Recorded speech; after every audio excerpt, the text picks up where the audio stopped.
तो ये तो हो गई बाजार की बात अब तक। In fact last half hour of trade में काफ़ी अच्छा रिबाउंड आया है मार्केट में, और वो 4 बार हमने देखा है कि 17,000 के आसपास निफ्टी अच्छा रिबाउंड लेके, सपोर्ट लेके रिबाउंड कर रहा है। आज भी वही हुआ, तो आज चौथी बार था। आपके स्क्रीन पे हम वो प्लेट्स लेके आएंगे जो बताएगा कि लास्ट 2 हफ्ते में 4 बार ऐसा हुआ है कि अच्छा रिबाउंड आ रहा है। आगे चलते हैं, और एक और इम्पॉर्टेंट रिटेल इन्वेस्टर्स के लिए एक इशू है, और वो है रुचि सोया का जो एफपीओ आज बंद हो रहा है। काफ़ी इंटरेस्ट है उसमें, और वो 4,500 करोड़ का एफपीओ है। तो उसके बारे में और बात करने के लिए निकुंज हमारे साथ जुड़ रहे हैं। निकुंज, आज आखिरी दिन है, हमने इसको काफ़ी दिन से एनालाइज किया, लेकिन आज लास्ट डे ही होता है जब रिटेल इन्वेस्टर वाकई आके फैसला लेता है कि लगाएं कि नहीं लगाएं। आपने काफ़ी डीप एनालिसिस किया है, आपका क्या व्यू बन रहा है? मुझे थोड़ा समय व्यतीत करते हैं और इस इशू को अच्छे से समझते हैं। 4 बजे इशू बंद होगा, जैसा आपने कहा कि आखिरी दिन ही हम अक्सर देखते हैं एचएनआई इन्वेस्टर, रिटेल इन्वेस्टर आता है। अभी इशू को भी बहुत धमाकेदार रिस्पॉन्स नहीं मिला है, हालांकि इशू सेल थ्रू हो जाएगा। सबसे पहले बात करते हैं छोटी अवधि के लिए। देखिए, छोटी अवधि में हमारे दर्शकों को ये गलती नहीं करनी चाहिए सोच कर कीजिए इशू 700 से कम में मिल रहा है, करंट प्राइस 800 है, आपको 100 रुपए का आर्बिट्राज मिलेगा। उस आर्बिट्राज के लिए का शेयर मत लीजिए, तो जब इसकी एलोकेशन आएगी तो एलोकेशन के बाद मुझे लगता है यह 700 के नीचे भी आ सकता है, 750 भी हो सकता है। तो आपको आर्बिट्राज के लिए नहीं लेना। अगर आपको इसमें निवेश करना है तो लंबी अवधि के लिए निवेश करना है, और ये सोच करके निवेश करना है कि भाई ये कंपनी अच्छी है। और मुझे एक अमेज़न में जैसे सेल होती है ना, जैसे आप कुछ खरीदना चाहते हैं और अचानक आपको वो चीज अमेज़न में सस्ती मिलती है, तो आप बोलते हैं जी चलिए मैं डिस्काउंट का वेट कर लेता हूँ, बिग बाजार या अमेज़न की सेल आने वाली है, उसमें लेना चाहिए। तो मुझे लगता है एसपीओ को उस नजरिए से देखना चाहिए कि भाई फंडामेंटली क्या ये आप 1, 1.5, 2, 3 साल तक शेयर रख सकते हैं। अगर रख सकते हैं तो वो दूसरी, तो फिर आपको इस इशू में अप्लाई करना चाहिए। हम और बात करते हैं अजय इस पे कि फंडामेंटली इस कंपनी में क्या देखना चाहिए। अजय यही पूछ रहे थे, क्योंकि ये हाल ही में दूसरी ऐसी कंपनी है जो कंज्यूमर स्पेस में है, एफएमसीजी स्पेस में, अदानी विल्मर के बाद, और लोग कंपैरेटिव वैल्यूएशन भी देख रहे हैं। ये भी देख रहे हैं कि ये कंपनी बन क्या सकती है। जो करंट लार्ज कंपनीज हैं उनसे कंपेयर करना क्या इस वक्त पे सही होगा, या ये उस डायरेक्शन में ले सकती है? उस पर कुछ बताएं। अच्छा, देखिए, शेयर बाजार के अंदर आपको 2 चीजों पे ध्यान रखनी चाहिए। कंपनी क्या कर रही थी, पतंजलि के टेक ओवर के बाद ये कैसे बदली, और आने वाले समय में कहाँ बदल सकती है। देखिए, ये जो समय है, यह एडिबल ऑयल की जितनी भी कंपनीज है उनके लिए काफी वॉलेटाइल समय है। इंटरनेशनल एडिबल ऑयल प्राइसेस काफी ऊपर नीचे जा चुके हैं। तो जाहिर है अगर आप एक उस बिजनेस में है तो आपके मार्जिन को सीधा प्रभाव पड़ेगा। रुचि सोया के अंदर ब्रांड्स हैं और ब्रांडेड बिजनेस है, जिसकी वजह से इनका मार्जिन अच्छा है, रिकॉल भी अच्छा है, और पतंजलि के अधिग्रहण के बाद इस कंपनी में एक प्रकार का टर्न अराउंड हुआ है। तो जी साहब, इतिहास तो बता रहा है कि कंपनी ने अच्छा काम करा है, मगर मुझे लगता है जिस कंपनी में टर्निंग पॉइंट जब आएगा, जब इसके अंदर जो हमें जानकारी है कि फूड बिजनेस मर्ज होगा। पतंजलि अपना कुछ फूड बिजनेस के पैकेज फूड बिजनेस इसमें मर्ज करने वाली है। तो अगर वो मर्ज करेंगे तो जाहिर है आप इसको अडानी विल्मर से कंपेयर नहीं कर सकते हैं, क्योंकि पतंजलि के ब्रांड्स इतने हाई मार्जिन ब्रांड्स नहीं है। तो आप इसको नेस्ले और डाबर से भी कंपेयर नहीं कर सकते हैं। मगर आपको ये देखना चाहिए कि आने वाले 2 या 3 साल के अंदर क्या कंपनी का रुख बदल सकता है। पैकेज फूड की जो कंपनियां होती हैं, इनकी पी मल्टीपल ज्यादा होते हैं। अगर रुचि सोया एक package food company along with इसके अंदर और चीजें आ जाती हैं, तेल का ब्रांड अगर बड़ा हो जाता है, तो मेरे को लगता है लंबी अवधि वालों के लिए अच्छा रहेगा। मगर एक और जो कैवियट है अजय, वो ये है कि इसके अंदर सेबी फॉर्मूले के हिसाब से प्रमोटर जिसके अंदर पतंजलि है, उनको अपनी स्टेक कम करनी पड़ेगी। तो इस साल के खत्म होने से पहले मैनेजमेंट ने भी कहा है कि वह इसके अंदर और एक आईपीओ करेंगे या स्टेक बेचेंगे। तो मुझे लगता है कि उस बात का ओवरहैंग जरूर रहेगा। तो इसमें डिफरेंस क्या है? हम इशू, ये आईपीओ नहीं है, एफपीओ है। इस एफपीओ को इसलिए मत लीजिए बिकॉज जो लिस्टेड स्टॉक है रुचि सोया का 800 रुपए पे ट्रेड कर रहा है और आपको 100 रुपए से ऊपर का पे आर्बिट्राज मिलेगा, वो मत लीजिए। अगर आपको लेना है तो ये सोच के लेना है, क्या पतंजलि रुचि सोया को एक नई कंपनी बना सकती है जिसका 2-3 साल के अंदर एकदम रुख परिवर्तन हो जाएगा। अगर वो कॉन्फिडेंस आपको लगता है, डेटा देख करके लगता है होना चाहिए, तो मुझे लगता है उस कैटेगरी ऑफ इन्वेस्टर के लिए एक अच्छी अच्छी एंट्री पॉइंट मिल रही है। आप जो खरीदना चाहते हैं चाहे वही खरीदिए, मगर जब सस्ता मिलता है तो ज़रूर अमेज़न सेल पे खरीदिए। रुचि सोया के एसपी में ऐसा ही हो रहा है। राइट। निकुंज, एक आखिरी सवाल जाने से पहले, देखिए मैनेजमेंट तो ये नहीं बता सकते कि वो फॉरवर्ड लुकिंग स्टेटमेंट्स, और हमने कोशिश भी की और वही हुआ था, लेकिन आपने स्टडी किया है कि जो इनिशिएटिव्स इन्होंने दर्शाए बताए हैं, ये अगर ये 50% भी या 60-70% भी अपना लेते हैं तो ये कंपनी क्या किस कम्प्लेक्शन की बन सकती है नेक्स्ट 1-2 साल में आपके व्यू में? अच्छा, पैकेज फूड के अंदर क्या पतंजलि के पास ऐसे प्रोडक्ट्स हैं जिसके अंदर उनको सक्सेस मिल सकती है? Can Patanjali success go beyond just दंत क्रांति एंड हनी? तो क्या पतंजलि बिस्किट्स के अंदर, नूडल्स के अंदर, पैकेज फूड्स के और जो सोया कैटेगरी उनके अंदर बड़ा बन सकता है? मुझे लगता है वो बड़ा बन सकता है। उनको मार्केट की समझ है, ब्रांड उनका अच्छा है, उनका डिस्ट्रीब्यूशन पे बहुत अच्छी पकड़ है और Baba Ramdev himself is a great brand ambassador. तो क्या कैपेबिलिटी है? जी हाँ। क्या पॉसिबिलिटी और प्रोबेबिलिटी है? जी हाँ। तो अगर ये पैकेज फूड बिजनेस ठीक हो जाता है, हम ये भी जानते हैं कि भारत एक पाम ऑयल को लेकर के भारत सरकार ने कुछ महीनों पहले एक प्रकार का एक पॉलिसी अनाउंसमेंट करा था जिससे एडिबल ऑयल के अंदर डिपेंडेबिलिटी कम होगी। तो सेक्टर में भी उसकी वजह से काफी चलन आने वाला है। तो अगर कहते हैं ना अजय कि सारे सितारे जब एक साथ आते हैं तो भाग्य उदय हो जाता है। तो अगर इसके जो बिजनेसेस ये ट्राई कर रहे हैं तो क्या वो सारे सितारे एक साथ अगर आ जाएं तो क्या रुचि सोया का भाग्य उदय हो सकता है? मुझे लगता हो सकता है। देखिए, आप 100% शेयर बाजार में कुछ भी नहीं बोल सकते हैं, मगर आप जब कंपनियों को देखते हैं तो आप पास्ट ट्रैक रिकॉर्ड देखते हैं, फ्यूचर पोटेंशियल देखते हैं और ग्रोथ की अपॉर्चुनिटी देखते हैं। तो उन 3 बातों को लेकर के मुझे लगता है medium to long term investor के लिए रुचि सोया खरा उतर सकता है। राइट, तो बड़ा वर्ड यूज किया निकुंज, भाग्य उदय। तो यानी medium to long term investors के लिए एक अच्छी बेट हो सकती है। बहुत बहुत शुक्रिया, thanks so much Nikunj for this input analysis. चलिए एक बार फिर से मार्केट्स का रुख करते हैं। और आज सुबह भी अजय, जब मॉर्निंग में हम डिस्कस कर रहे थे, आप और डिम्पी बात कर रहे थे कि बहुत ही टाइट रेंज है, 200 पॉइंट ऊपर और 200 पॉइंट नीचे, और बाजार में जो एक बड़ा सपोर्ट अभी you were mentioning at the start also is very well intact. जी हाँ, बिल्कुल। ये देखिए, ये हमने डेटा निकाला है आपके लिए, ये बताता है कि कैसे रीसेंट टाइम्स में 4 बार निफ्टी ने 17,000 के राइट जस्ट ऊपर सपोर्ट लेके रिबाउंड किया है। 22 मार्च को हमने एक इंटरडे रैली देखी, 17,007 का लो बना। उसके बाद 24 मार्च को 17,100 के आसपास, 17,080, 17,004, और आज ये 28 मार्च है, सॉरी। और आप आज का इंटरडे ग्राफ लेके आइए, आपको दिखाई देगा किस तरह से वहाँ पे भी बड़ा सा सपोर्ट लेके बहुत बढ़िया रिबाउंड आया है। ब्रॉडर मार्केट्स में और बड़ी रिबाउंड आई है मिड कैप स्मॉल कैप में, वो देखिए आज का इंटरडे ग्राफ। तो ये टेक्निकल एनालिस्ट ध्यान देते हैं इस बात को, कौन से 4 स्टॉक हैं जो आज बाजार को सबसे ज़्यादा सपोर्ट कर रहे हैं और उनका मूवमेंट आपको ज़रूरी है देखना। एक तो रिलायंस इंडस्ट्रीज 2650 की तरफ जाता हुआ नज़र आ रहा है। दूसरा, अब सारे मीम्स एकदम शांत हैं क्योंकि आईटीसी चलने लगा है और आज 256 रुपये के आसपास आ गया। वो 4 स्टॉक्स की लिस्ट भी आपके स्क्रीन पर आती है। और 2 अंडर परफॉर्मिंग बैंक स्टॉक्स जो अभी तक साथ नहीं दे रहे थे, इनफैक्ट अंडर परफॉर्म कर रहे थे और अब अच्छा रिबाउंड लाए हैं, और वो है एक्सिस बैंक और आईसीआईसीआई बैंक। इन 4 स्टॉक्स पे आप नज़र रखिए, इसको ये बाजार को अच्छा सहारा दे रहे हैं। लेकिन आगे चलते हैं और आप अब इन्वेस्टर की बात करते हैं। ये तो हो गई ट्रेडर की बात। और जितेन परमार हमारे साथ जुड़ रहे हैं पुणे से, फंडामेंटल इन्वेस्टर हैं, अपना पीएमएस भी चलाते हैं और खुद भी इन्वेस्ट करते हैं। जितेन, बहुत बहुत धन्यवाद, गुड आफ्टरनून, आज हमसे ईटी नाउ स्वदेश पे बात करने के लिए। जितेन, आप 2 अपनी पोर्टफोलियोज रन करते हैं, एक वैल्यू इन्वेस्टिंग पोर्टफोलियो और दूसरा सिक्लिकल पोर्टफोलियो। सबसे पहले वैल्यू इन्वेस्टिंग की बात करते हैं।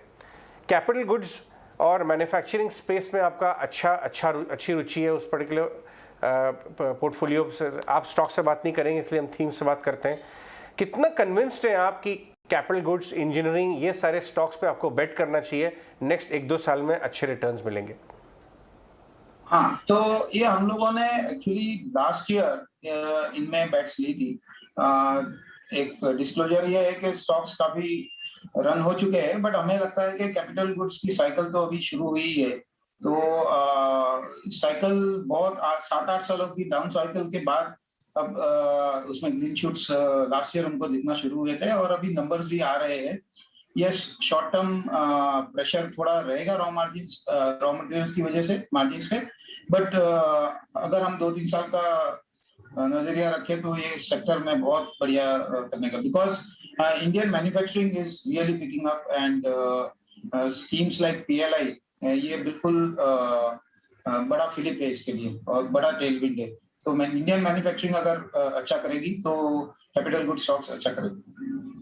जितिन, एक और स्पेस जो लास्ट 3-4 हफ्ते से बहुत एक्टिव हो गया, अदरवाइज स्मॉल कैप का पार्ट है, वो है पेपर।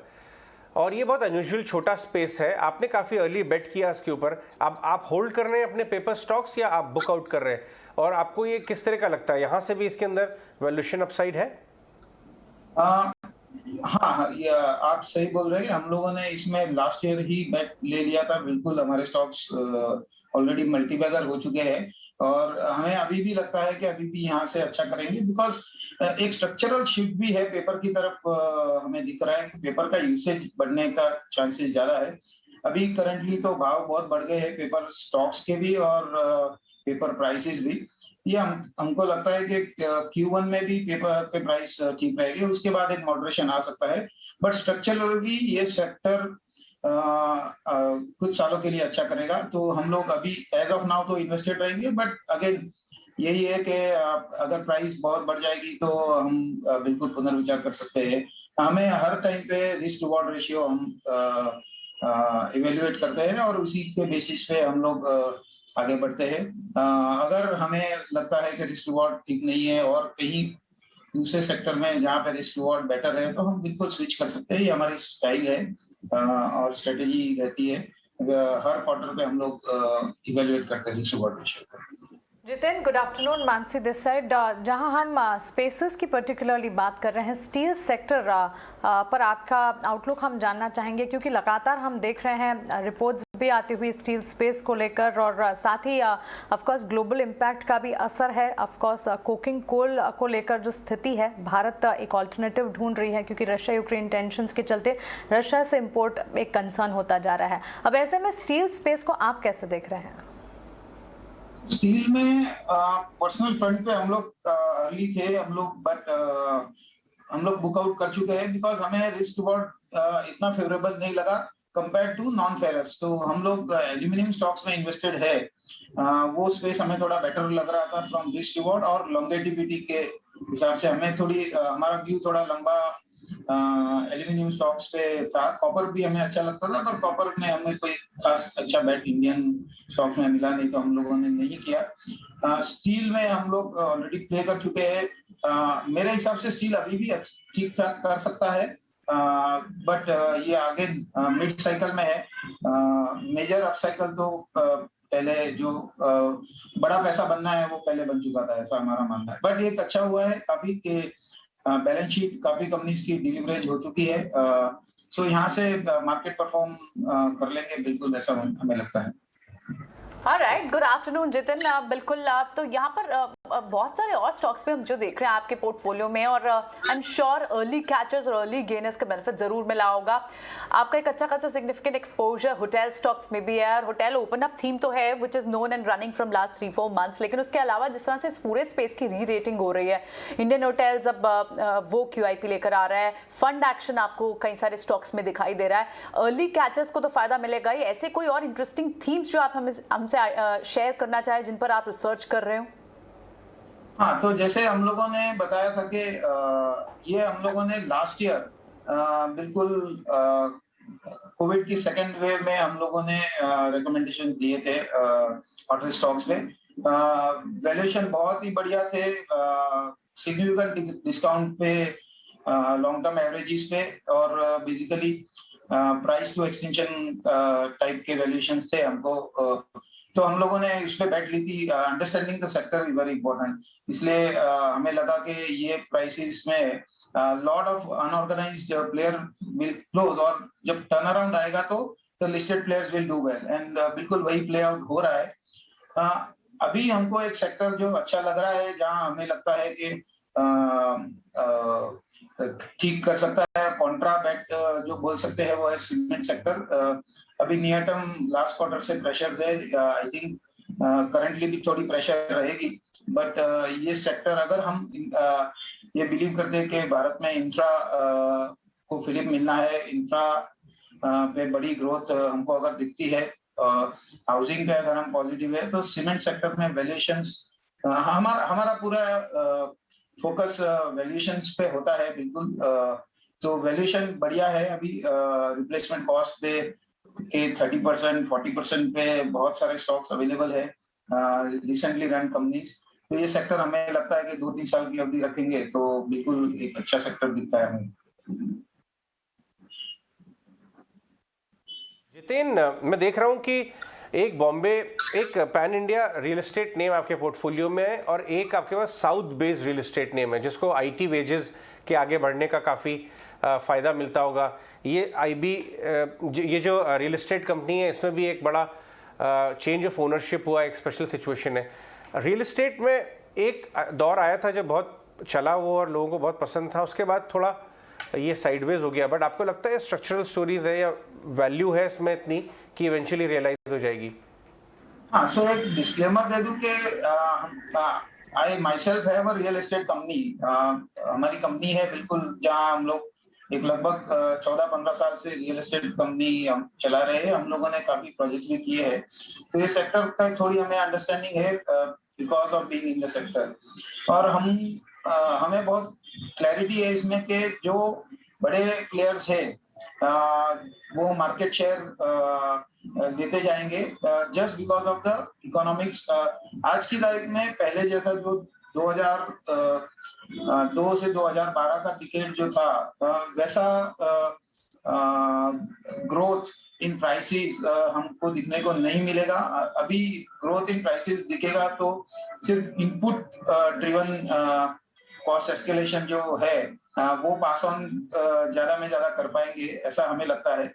बट ये बेसिकली वैल्यू माइग्रेशन जो बोलते हैं हम कि मार्केट शेयर ये बड़े प्लेयर्स ले जाएंगे because they are far more efficient, cost of capital इनका काफी लो है, तो हमारी बेट उन पे है। ओवरऑल रियल एस्टेट सेक्टर थोड़ा स्ट्रगल कर सकता है बिकॉज स्पेशली अनऑर्गेनाइज की तरफ, लेकिन ऑर्गेनाइज वाले मार्केट शेयर लेते रहेंगे और बिल्कुल ये वॉल्यूम गेम और एफिशिएंसी गेम हो जाएगा।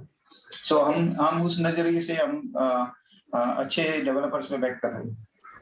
बिल्कुल जितेन, यहाँ पर ऑफ कोर्स रियल एस्टेट पर आपका नजरिया हम जान रहे हैं, लेकिन आपके पोर्टफोलियो में जैसे हम देख रहे हैं थीम बेस्ड बात हम कर रहे हैं डिफेंस स्पेस में भी, और डिफेंस की अगर बात करें स्लोनी एंड इवेंचुअली वहाँ पर एक अपमूव देखने को मिला ही है लगातार। डिफेंस सेक्टर को थीम बेस्ड आप कैसे देख रहे हैं और यहाँ पर तेजी के पीछे आपके रैशनल, आपकी थिंकिंग, रिसर्च क्या है? हाँ, सो डिफेंस स्टॉक भी है हमारे पोर्टफोलियो में, वन ऑफ द पोर्टफोलियोज में।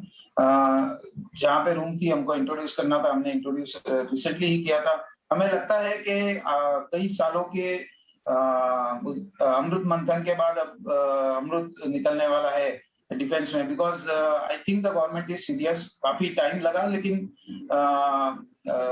डिफेंस की मैन्युफैक्चरिंग इंडिया में काफी होने के आसार दिख रहे हैं। ऑलरेडी काफी कंपनीज को ऑर्डर्स मिलना शुरू हो चुका है। तो हमारा तो जो स्टॉक है वो पीएससी स्टॉक है, मतलब उसको तो बिजनेस गारंटीड है। सच एग्जीक्यूशन की बात है।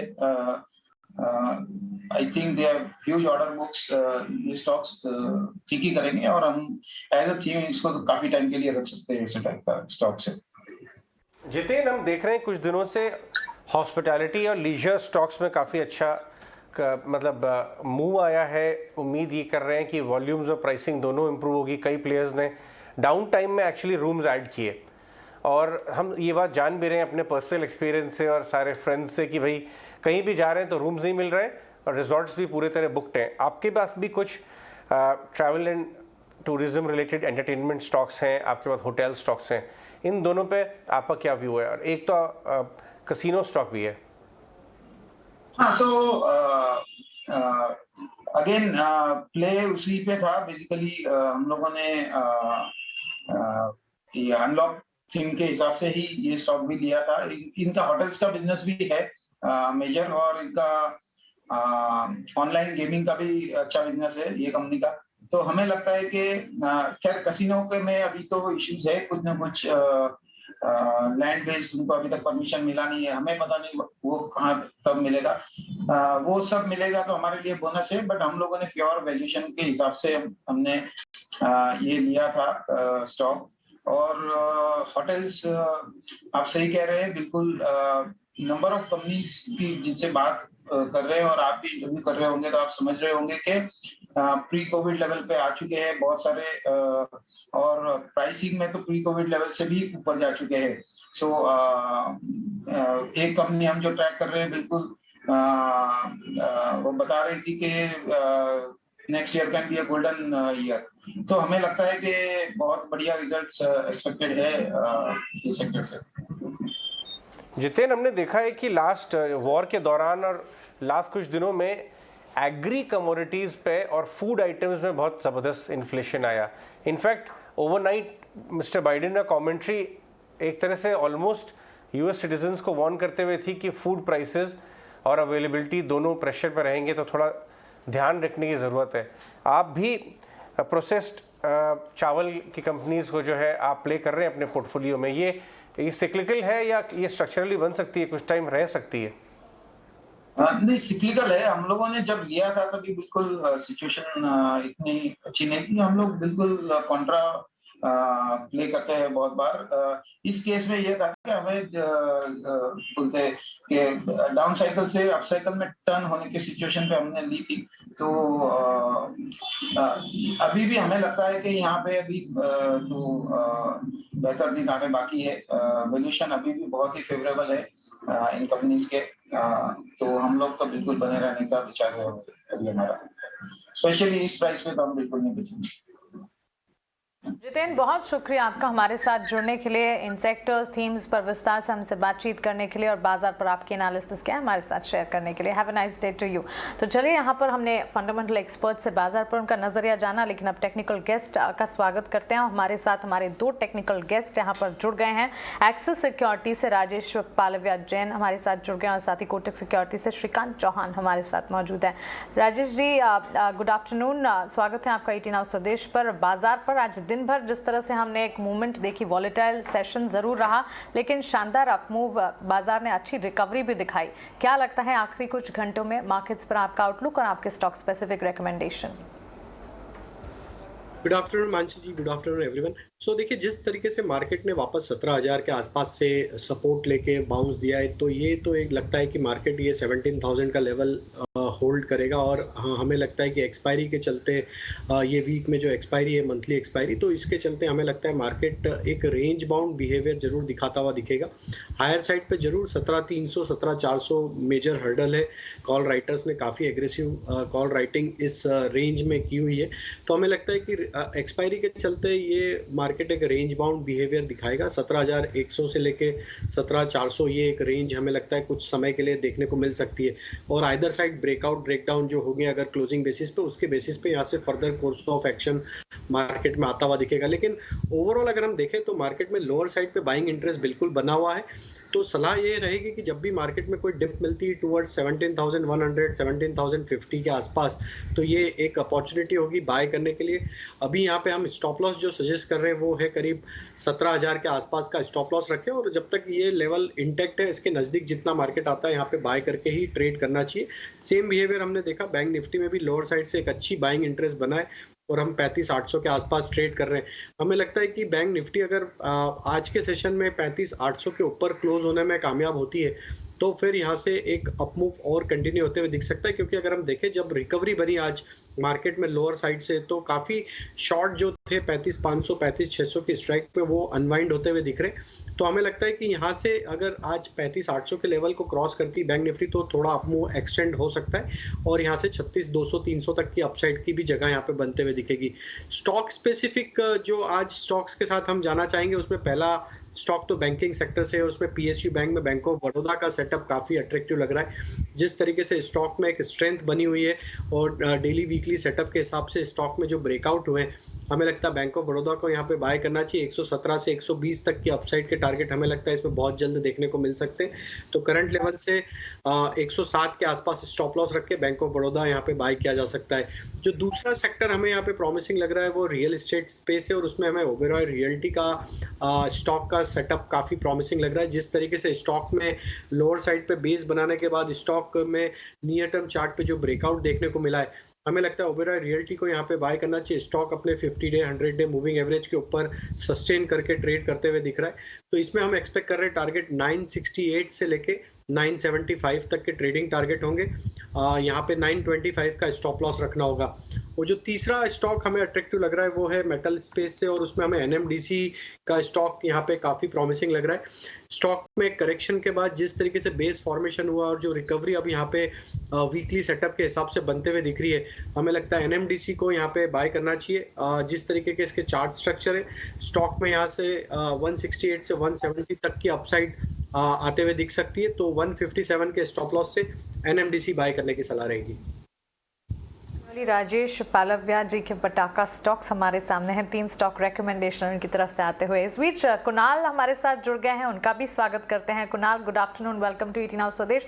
सबसे पहले तो कॉम्प्लीमेंट आपको देना चाहेंगे एंड इनफैक्ट मेरी, प्रियंका और अजय की तरफ से, क्योंकि हम सभी ने नोटिस किया आईटीसी पर जो आपने अपनी कॉल दी थी और उसके बाद आईटीसी देखिए one side move, up move के साथ ट्रेड करता हुआ। मार्च आपको ये जानकर बड़ी अचंभा होगा कि निफ्टी जो है इस साल नेगेटिव में 3-4%। कुणाल मुझे करेक्ट करिएगा अगर मैं गलत कह रहा हूँ। और आईटीसी इस साल वाईटीडी 18% ऊपर है, तो मतलब 21% का आउट परफॉर्मेंस उस स्टॉक ने क्वाइटली दिया है। कुणाल, बहुत बढ़िया पिक था वो आपका।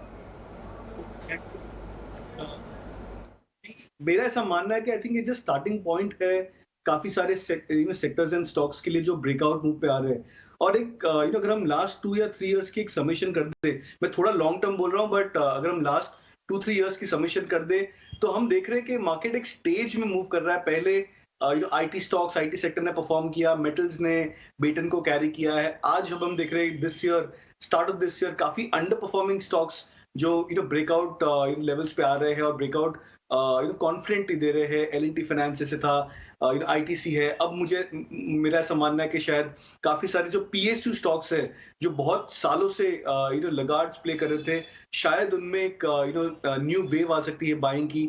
सो PSU banking stocks, public sector enterprise names, काफी सारे ऐसे स्टॉक्स एंड सेक्टर्स हो सकते हैं जो आउट परफॉर्म कर रहे हैं। तो ये मार्केट जो स्टेज में मूव कर रहा है, हर सेक्टर को एक टाइम दिया जा रहा है जहां पे वो सेक्टर परफॉर्म करें। तो ओवरऑल आई थिंक काफी स्ट्रॉन्ग फिनोमिना है मार्केट के लिए। शॉर्ट टर्म की अगर बात करूंगा तो मैं लास्ट 4 से 5 दिन से यही कह रहा हूं कि इंडेक्स को ट्रेड करना काफी डिसेप्टिव हो जाता है, बिकॉज 17,000 के आसपास जब सेलिंग आती है तब इतनी फिरोशियस सेलिंग आती है, तो ऐसा लग रहा है कि शायद वो लेवल को ब्रेक कर दे, और 17,250-300 पे आती है तो बाइंग एकदम एकाएक आ जाती है। तो हमें वेट करना होगा patiently for the indices to break out of this 300-350 point trend to really call in for किस साइड के मार्केट वापस न्यू ट्रेंड और न्यू डायरेक्शन देगी। कुणाल, इस पेशेंट वेट के बीच में ऐसे स्टॉक स्पेसिफिक रिकमेंडेशंस आपके कौन से होंगे जो आगे अच्छी कमाई कराएंगे? तो मेरे साथ पहले कहा कि पब्लिक सेक्टर एंटरप्राइज स्टॉक्स में काफी अच्छे चार्ट पैटर्न्स बन रहे हैं। 2 स्टॉक्स में पिक करूंगा इस लिहाज से। पहला रहेगा कोल इंडिया पे। हालांकि स्टॉक आज टॉप एफएनओ गेनर पे है, बट मेरा मानना है कि आई थिंक ये बहुत स्ट्रॉन्ग चार्ट पैटर्न ब्रेकआउट पे आ गया है Coal India. Cup and handle pattern, अगर हम उसको वीकली और मंथली चार्ट्स पे देखें, और ऑलमोस्ट लाइक अ वी शेप रिकवरी अगर हम डेली चार्ट्स पे देखें, बहुत रेयर दिखता है कि ऐसे low beta stocks high quality name में हम इस तरह से स्ट्रॉन्ग चार्ट पैटर्न्स देखें। और मेरा मानना है कि शायद ये स्टॉक पोजिशनली बहुत बड़े ब्रेकआउट दे सकता है। 220 का टारगेट रख सकते हैं इस पे, स्टॉप लॉस 180 का। और second stock same PSU themes में से पब्लिक सेक्टर बैंक्स में, जो मैंने मॉर्निंग में भी डिस्कस किया था, bank of Baroda. Classical patterns, inverted head and shoulder pattern, bullish flag pattern breakout, 50 DMA 200 DMA से काफी ऊपर ट्रेड कर रहा है स्टॉक। सो उस लिहाज से भी मुझे ऐसा लग रहा है bank of Baroda out perform कर 116 जो मैंने मॉर्निंग में बताया था, बट स्टॉप लॉस यहाँ से राइट, ठीक है। बैंक ऑफ बड़ौदा कुणाल ने हमें मॉर्निंग में दिया था, लेकिन यहाँ जो 2 फ्रेश कॉल्स ऐड कर रहे हैं वो कोल इंडिया पे ऐड कर रहे हैं, और साथ ही वो बात कर रहे थे कि जिस तरह के उन्हें ब्रेकआउट्स दिख रहे हैं चार्ट पे, एनएमडीसी हो, तमाम पीएसई स्पेस के जो काउंटर्स है वो काफी बजिंग लग रहे हैं। बिल्कुल, शुक्रिया कुणाल इस अपडेट के लिए, बहुत बहुत शुक्रिया। लेकिन Kunal, before we let you go, just a very quick update on levels on the market now. सुबह जब आपसे बात हुई थी तो ये क्लियरली एक व्यू भी निकल के आ रहा था कि 200 पॉइंट के बीच में बाजार नीचे अच्छे 17,000 17,150 के आसपास सपोर्ट है और 300 के आसपास रेजिस्टेंस है, और इसी के बीच में एक रेंज में बाजार कारोबार कर रहा है और फ्रॉम लास्ट 3-4 वर्किंग डेज आप ऐसे ही चल रहे हैं। ये रेंज कब तक ब्रेक होती हुई दिखाई दे रही है? क्या यहाँ कोई सडन डेवलपमेंट या कोई ग्रेजुअल डेवलपमेंट आपने देखी हो? तो लास्ट 3 से 4 दिन में जो हो रहा है वो है प्रियंका जी के इंडिकेटर्स है वो बहुत ज्यादा अग्रेसिवली बुलिश साइड पे आ गए हैं। MACD को अगर आप ट्रैक करो तो 4 दिन पहले जब उसने जीरो बैरियर को ब्रेक किया है और लास्ट 4 डेज में जब इंडाइसेस फ्लैट हो गए हैं, MACD ने और ज्यादा स्पीड या एक स्लोप कर लिया है हायर साइड पे। तो ये इंडिकेट करता है कि बहुत जल्द इंडाइसेस में ब्रेकआउट आने चाहिए, और जो इंडिकेटर्स पर अगर हम ट्रस्ट करें तो वो ब्रेकआउट के चांसेस अपसाइड में बहुत ही ज्यादा है। राइट, ठीक है, बहुत बहुत शुक्रिया। तो अपसाइड की तरफ चांसेस ज़्यादा हैं, यानी जल्द ही हम देखेंगे कि ये जो जिन रेजिस्टेंस लेवल्स की बात हो रही है उसे बाजार तोड़कर ऊपर के लेवल्स भी दिखाएगा। लेकिन स्टॉक स्पेसिफिक एक्शन बहुत सारे स्टॉक्स में है, इन रिकमेंडेशन को आप जरूर ध्यान रखेंगे। अब हमारे साथ श्रीकांत चौहान भी बने हुए। Shrikant, good afternoon, welcome to ET Now स्वदेश। आपकी रिकमेंडेशंस क्या होंगी? आप बाजार पर किस तरह का व्यू बना रहे हैं? Good afternoon. देखिए, हमें लगता है कि आज के दिन में जो रिकवरी बनी है मार्केट की वो स्पेसिफिकली बैंक स्टॉक्स के पीछे बनी है, और बैंक स्टॉक्स में जो तेजी हमने देखी है, या तो अगर आप देखें तो बैंक निफ्टी में जो उछाल देखा है वो काफ़ी कॉन्फिडेंट लग रहा है, और इसी वजह से हमें लगता है कि अगर स्टॉक पिक्स अगर लेने हैं इस मार्केट में तो बैंक स्टॉक्स के जरिए हम कुछ काम कर सकते हैं। करंट लेवल से हमें लगता है कि स्टेट बैंक को एक लॉन्ग किया जा सकता है, जो करंट लेवल्स पे 495 496 के करीब ट्रेड कर रहा है। यहाँ पे हमें लगता है कि ये स्टॉक 525 से लेकर 530 के लेवल्स दिखा सकता है। 480 का स्टॉप लॉस रखें और स्टेट बैंक को लॉन्ग करके चले। साथ ही साथ मुझे लगता है कि प्राइवेट बैंक में भी अच्छा खासा जोश बन सकता है, क्योंकि वहाँ पे भी अगर आप देखें तो ICICI बैंक और साथ ही साथ एक्सिस बैंक में भी हमने रिकवरी देखी है। तो ICICI बैंक को लॉन्ग करके चल सकते हैं, जो 710 711 12 के करीब ट्रेड कर रहा है। टारगेट्स रखेंगे हम 740 742 का, और स्टॉप लॉस रखेंगे हम यहाँ पे तकरीबन 695 का। टारगेट्स थोड़े बड़े रखें क्योंकि हमें लगता है कि 17,000 के लेवल्स को मार्केट ने दोबारा होल्ड किया है, दोबारा वहाँ से बड़ी रिकवरी हमने देखी है, तो शायद ये मार्केट एक बार 17,500 के लेवल्स तक वापस जा सकता है। श्रीकांत, ये जो ट्रांजैक्शन अनाउंस हुआ इसमें PVR और आइनॉक्स में दोनों स्टॉक अच्छे एकदम अपमूव दिखाए हैं। आपको चार्ट पे कौन सा स्ट्रॉन्ग लग रहा है? देखिए, वैसे अगर ब्रॉडर चार्ट को देखें तो PVR में अभी भी तेजी है। नो डाउट कि आइनॉक्स को फंडामेंटली अगर देखा जाए तो एज पर रेशियो बेनिफिट हुआ है, लेकिन ओवर द पीरियड अगर आप देखें तो एक एंटाइटी एग्जिस्ट रहेगी, और उसमें मुझे लगता है कि PVR जो है वो यहाँ से एक बार 2000 से लेकर 2050 के लेवल्स बिल्कुल दिखा सकता है। तो कोई भी करेक्शन अगर आता है यहाँ से तो बिल्कुल इसे लॉन्ग किया जा सकता है। Consolidation, M&A activity is very prevalent in this sector, both in India and globally for the longest time. But of course, there is no shying away from the fact that the last 2 years, the industry got very badly bruised, not only in India but internationally as well, and that, of course, exacerbated the whole decision to come together and find some synergies, make the balance sheet stronger. We've known very well for over a decade, and we've had the highest degree of respect for what he has created as a pioneer of the industry. And what better way than for two of the best brands to come together to share a common passion of serving the consumer the finest movie watching experience that not only in India but certainly potentially in the world as well. So that was the driving force behind it. एक और stock है जो clearly आज बाजार को काफ़ी ज़्यादा boost कर रहा है, वो है रिलायंस। ऑलमोस्ट 2640 की तरफ 2650, और ये एक महीने का ग्राफ लेके आइए, इसमें 10% का अपमूव आया है, आज भी 26 रुपये ऊपर है। एक महीने का ग्राफ लेके आइए, इनफैक्ट अगर 3 महीने का ग्राफ देखेंगे 15,700 जब निफ्टी किया था तो आपको रिलायंस 2250 पे मिल रहा था। 400 रुपये 450 रुपये का आपको 10% इन 3 मंथ्स। इनफैक्ट श्रीकांत, इस समय क्या लग रहा है चार्ट्स पे? सबको पता है कि रिफाइनिंग मार्जिन्स काफ़ी स्ट्रांग हो रहे हैं, तो शायद उसका भी बेनिफिट आ रहा होगा, लेकिन आपको क्या 17,200 के ऊपर तो ले गया ये निफ्टी को, तो अभी क्या टारगेट सेट हो रहे हैं? देखिए, रिलायंस हमें लगता है कि यहाँ पे एक वेरी स्ट्रांग ब्रेकआउट हुआ है। ग्रॉस मार्जिन के साथ साथ अगर आप बाकी के डिविजन्स देखें तो वहाँ पे भी इसमें तेज़ी बनेगी, स्पेशली टेलीकॉम जियो से भी मुझे लगता है कि वहाँ पे भी इसको एक काफ़ी बड़ी राहत मिल सकती है। तो आने वाले दिनों में हमें लगता है कि ये स्टॉक अपने जो प्रीवियस हाइस थे 2750 उसके काफ़ी नज़दीक जा सकता है।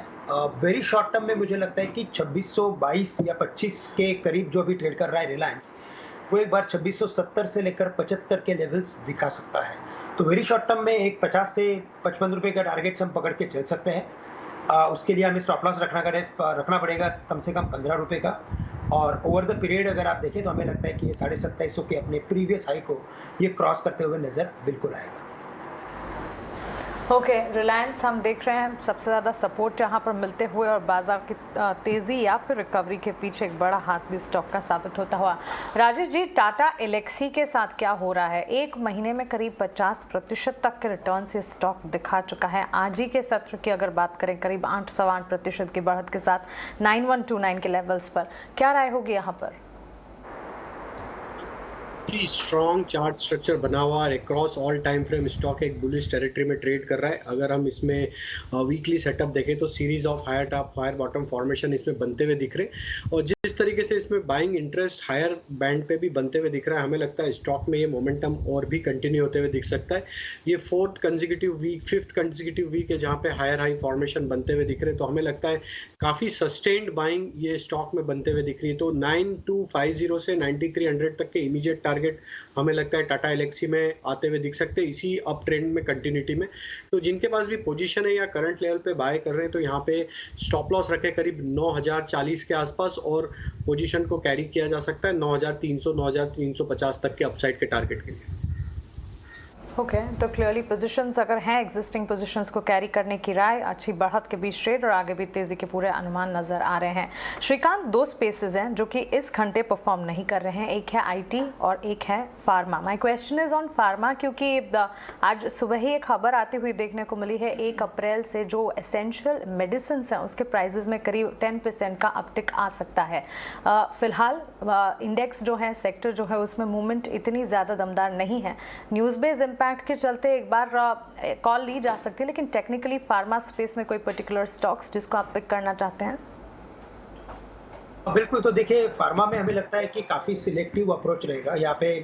ब्रॉड बेस्ड बाइंग हमें नहीं लगता कि कोई प्रॉफिटेबल ट्रेड दे सकता है, लेकिन बिल्कुल आप तो अगर ट्रेड्स बनाते हैं इसमें तो हमें लगता है कि स्टॉक जैसे कि सन फार्मा है, करंट लेवल से भी इसे लॉन्ग किया जा सकता है जो 903-904 के करीब ट्रेड कर रहा है। साथ ही साथ हमें लगता है कि सिप्ला में भी हमने अच्छा खासा करेक्शन देखा है, वहाँ पे भी एक लॉन्ग का ट्रेड बनाया जा सकता है जो 1010-1015 के करीब है। यहाँ पे हम स्टॉप लॉस रखना चाहेंगे तकरीबन 980 रुपये का सिप्ला के लिए, और टारगेट्स रखेंगे हम 1100 से लेकर 1150 के। और सन फार्मा में भी हमें लगता है कि एक बार ये स्टॉक अपने 1000 के लेवल्स को बिल्कुल छूते हुए नजर आ सकता है। साथ ही साथ डीवीज लेबोरेटरीज पे अगर फोकस करते हैं तो ये स्टॉक है कि जिसमें करेक्शन हमने देखा है, लेकिन आने वाले कुछ दिनों में इसमें भी फोकस करना जरूरी है, क्योंकि अगर फार्मा स्पेस में अगर एक आने वाले दिनों में अगर एक्टिविटी अगर आती है तो डीवीज ऑलवेज आउट परफॉर्म करता है। बट आज के दिन में वैसे कोई इमीडिएट कोई सिग्नल्स नहीं है, तो करंट लेवल से मैं सन फार्मा और सिप्ला पे लॉन्ग की एक स्ट्रैटेजी बता सकता हूँ। ऑलराइट जी, बताएं। बिल्कुल, सिप्ला और आप जो दूसरा स्टॉक बता रहे हैं बताएं। तो सन फार्मा अगर लॉन्ग करते हैं तो 1000 रुपये के टारगेट्स है, स्टॉप लॉस रखे यहाँ पे तकरीबन 890 रुपये का स्टॉप लॉस रखना पड़ेगा, जो तकरीबन यहाँ से 12 से 13 रुपये का है। और सिप्ला में थोड़ा बड़ा स्टॉप लॉस रखेंगे क्योंकि ये स्टॉक वैसे थोड़ा करेक्टिव पैटर्न में आ चुका है, लेकिन इंपॉर्टेंट सपोर्ट्स के करीब भी है। तो 880 के स्टॉप लॉस के साथ सिप्ला को लॉन्ग करें और टारगेट्स रखें तकरीबन 1100 से लेकर 1150 के। तो ये स्ट्रैटेजी रहेगी इस पर। एक और स्टॉक है, हालांकि बहुत ज़्यादा ट्रेडेड नहीं होता, लेकिन एक बार आप नव भारत इंटरप्राइजेस को आप एक बार चेक करें। श्रीकांत, इसमें हम लगातार देख रहे हैं कई दिनों से तेज़ी है, डाइवर्सिफाइड बिजनेस है, मेटल माइनिंग, एलॉय, और इनके पास भी एग्री केमिकल पोर्टफोलियो भी है। इस स्टॉक में इस स्पेस में क्या हो रहा है, पर्टिकुलरली इस स्टॉक में? श्रीकांत, वेंचर क्या आपके पास?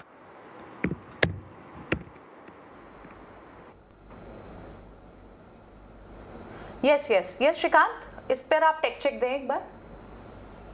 गुजरात वेंचर जो 145 के करीब ट्रेड कर रहा है, यहाँ पे भी जो एक ब्रॉडर फॉर्मेशन को देखें तो यहाँ पे एक वी शेप रिकवरी फॉर्मेशन बना है और वी शेप रिकवरी फॉर्मेशन में हमेशा एक टारगेट जो होते हैं वो उसके प्रीवियस हाई के होते हैं, यानी कि जो वी शेप बनता है उसका जो प्रीवियस हाई होता है, प्रीवियस पीक होता है, उसके करीब ये स्टॉक जाते हुए आने वाले कुछ हफ्तों में देखने मिल सकता है।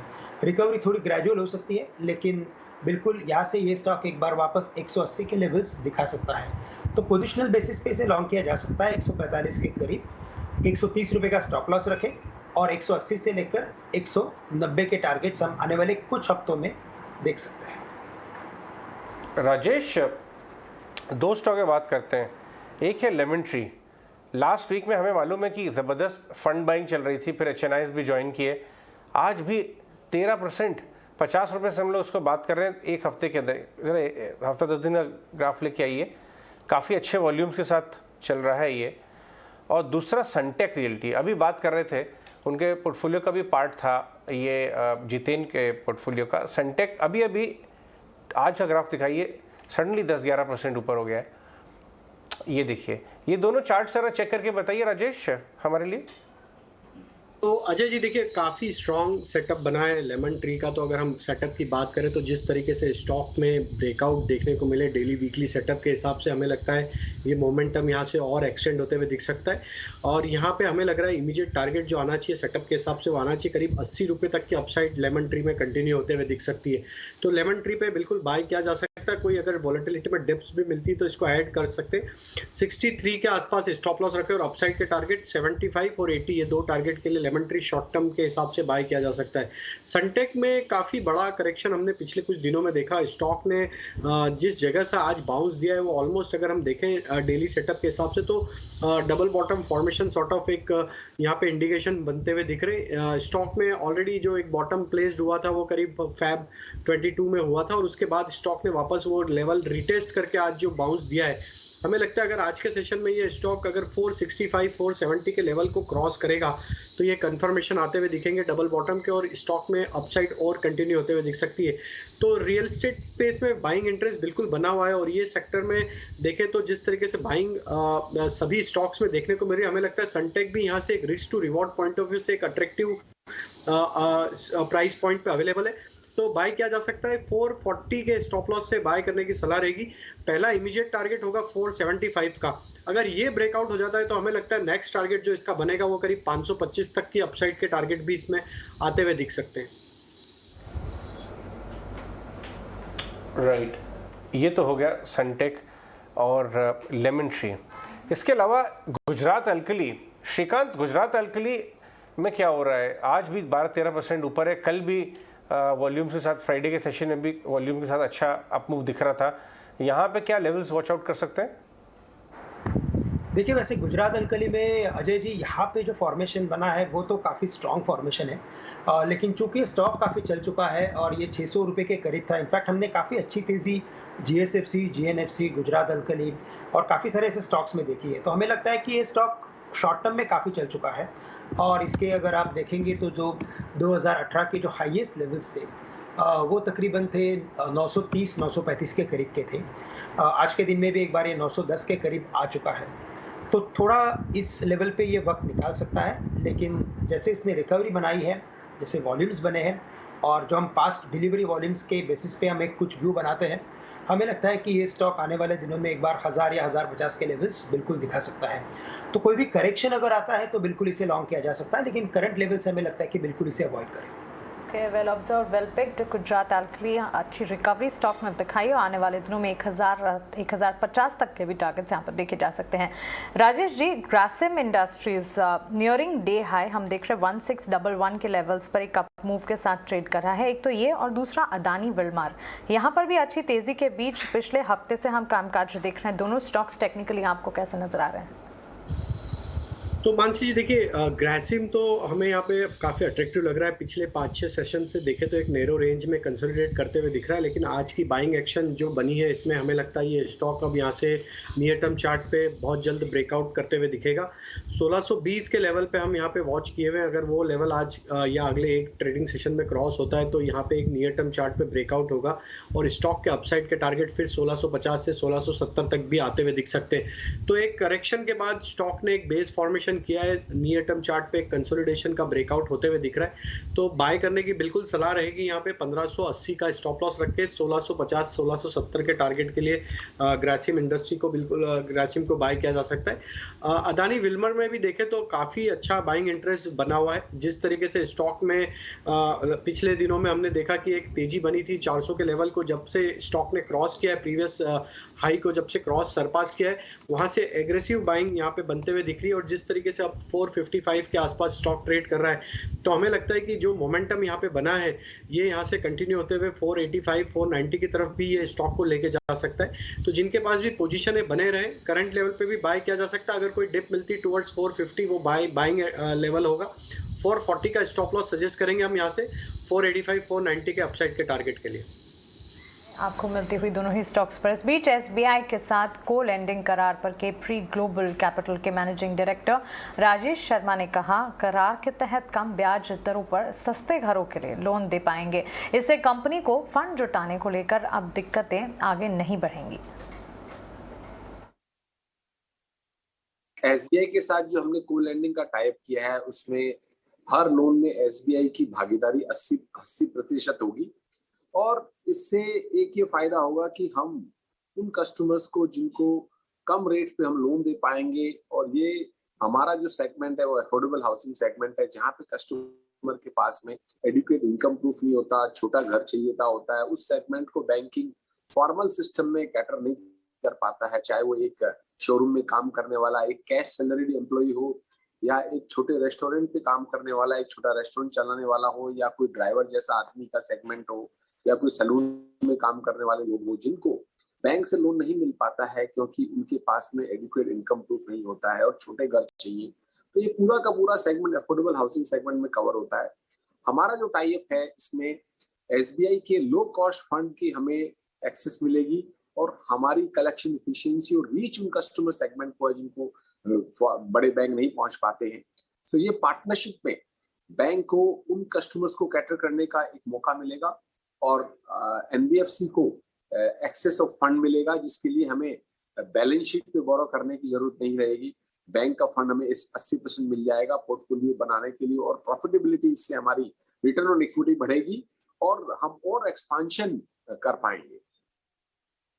हम लोग अभी करंटली 110 ब्रांचों के साथ में महाराष्ट्र, गुजरात, मध्य प्रदेश, राजस्थान, एनसीआर में है और ये जो नॉर्थ एंड वेस्ट की जो सेगमेंट है इसके अंदर तो मेजॉरिटी ऑफ बिजनेस अवेलेबल है, काफी अच्छी ग्रोथ है। अभी हाउसिंग में हम देखें तो हमारी एवरेज ग्रोथ रेट 40% के ऊपर आ रही है और ये फ्यूचर में भी अगले 3-4 साल में ये ग्रोथ हम अचीव कर पाएंगे, ऐसा हमारा कॉन्फिडेंस है। उसी बिजनेस प्लान पे हम चल रहे हैं।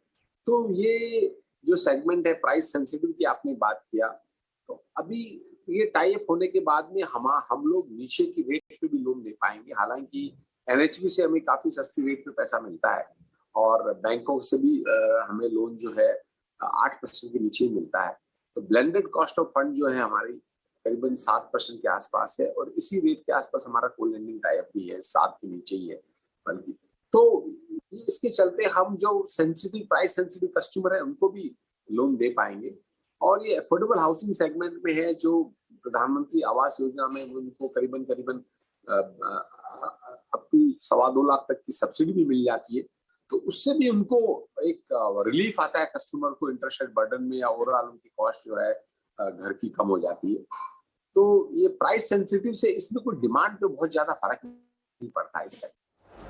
चलिए, तो ये आप केप्री ग्लोबल के मैनेजमेंट का इंटरेक्शन सुन रहे थे। एक और ट्रेंड जो हम देख रहे हैं राजेश, अभी अब से कुछ देर पहले आप आई थिंक गुजरात अल्कलीज पे व्यू दे रहे थे, जस्ट अ मेयर ट्रेंड, लेकिन जितने भी स्टॉक्स हैं चाहे केमिकल में हो, फर्टिलाइजर में हो, स्मॉल कैप स्टॉक्स भी हैं जो भी जी अल्फाबेट से स्टार्ट होते हैं उनमें बहुत ही अच्छा वॉल्यूम, बहुत ही अच्छी अपमूव है आज।